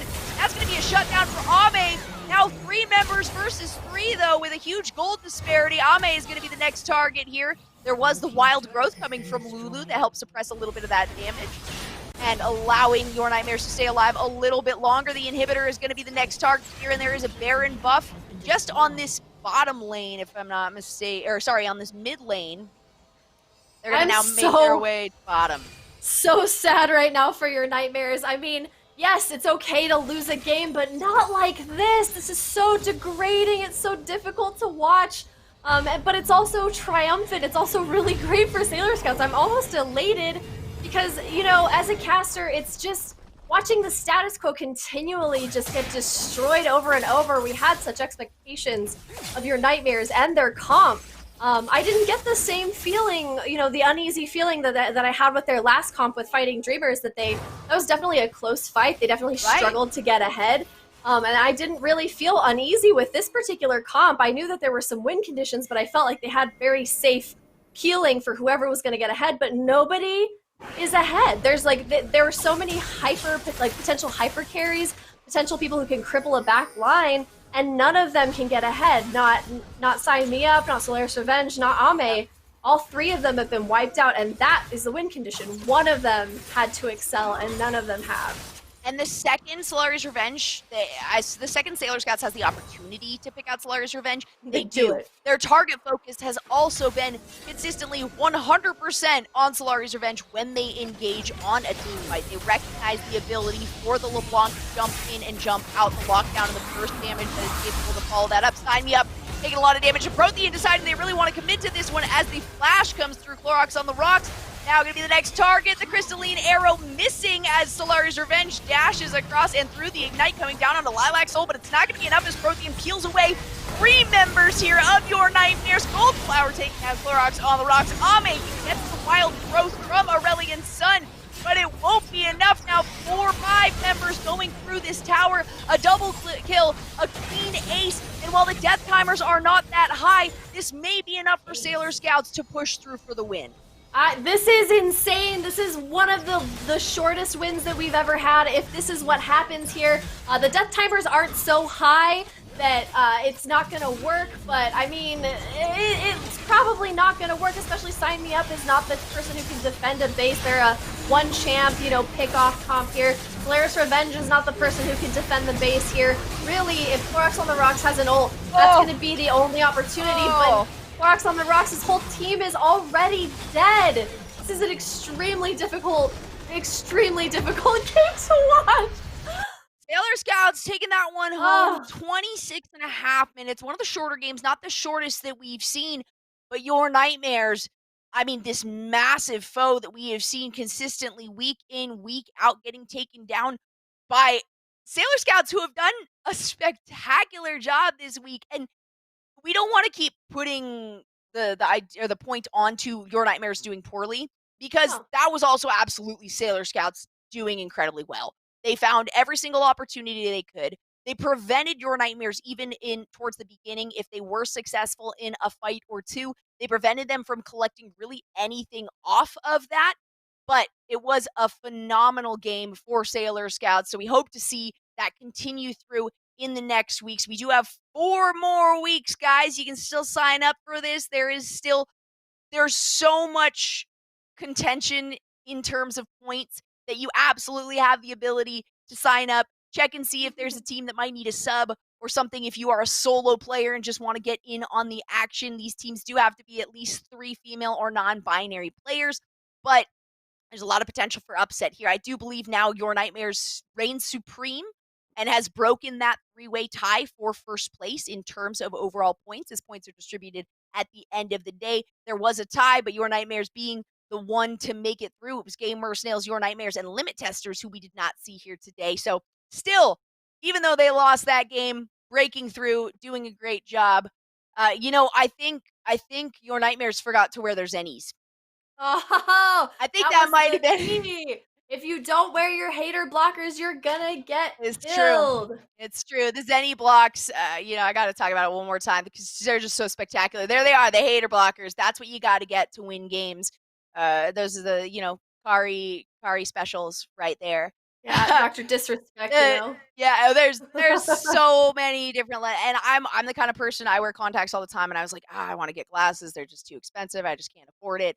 No, that's not the case at all with Zenny. Way cheap. They have the virtual try-on. You have over 3,000 different lenses to choose from, and you can add the Zenny blocks to prescription or non-prescription glasses. They've got sunglasses, regular frames, all that good stuff. And reduced eye strain leads to just better performance overall and better sleep in general. So keep that in mind, guys, that, hey, you know what? It might actually increase your performance a little bit. Definitely put your Zennies on for the next game. That's how we're so good at casting. What it is. Great games, though, from everyone here today. Thank you so much, Kari, for joining me. We have 4 more weeks of this to come, so please stay tuned. If you guys like Hearthstone or CSGO, CSGO occurs on Fridays. You got the spectacular Miss Harvey who does that. She is absolutely phenomenal. And then on Sundays, we have the Hearthstone tournament happening a little bit earlier. So go to supergirlgamerpro.com or follow on Twitter or Facebook at SGGamerPro. You guys can keep up to date and find the sign-up information for these tournaments and what we have going down in the future. Thank you so much for tuning in and joining us on this spectacular series for Supergirl Gamer Pro. We will see you guys next week. Bye-bye. So I'm gonna hold on promoting you this quarter. Cool? Drop the taco. Get in the car.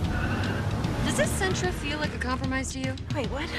The handling, it's good, right? No compromise there. Nope. Watch this. Come on, breathe. Rear automatic braking. So if this Nissan Sentra isn't going to compromise, why should you? You're right. Atta girl. The all-new Nissan Sentra with more standard safety features than any other car in its class. No one knows where it comes from. Why some have it and some don't. It's the fighting spirit. It consumes fear and weakness. It stands ready to fight whatever shape the battle takes. Because as long as there are battles, there will always be Marines.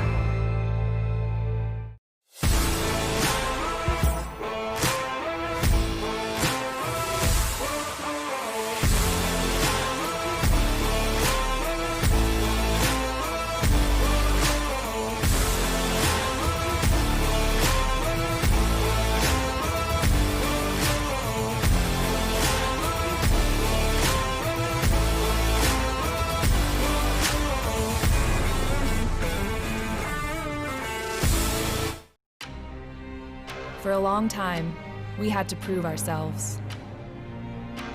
But we always knew what we were capable of. We knew when the time came, we would be ready for anything. Our numbers keep rising. And so do we.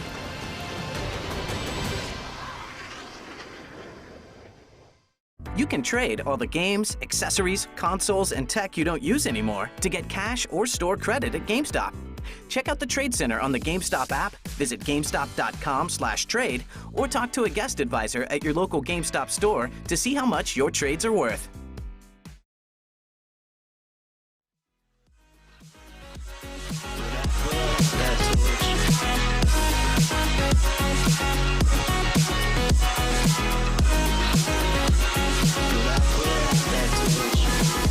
You make me feel like You turn around, I feel the breeze over me. You watch your dreams.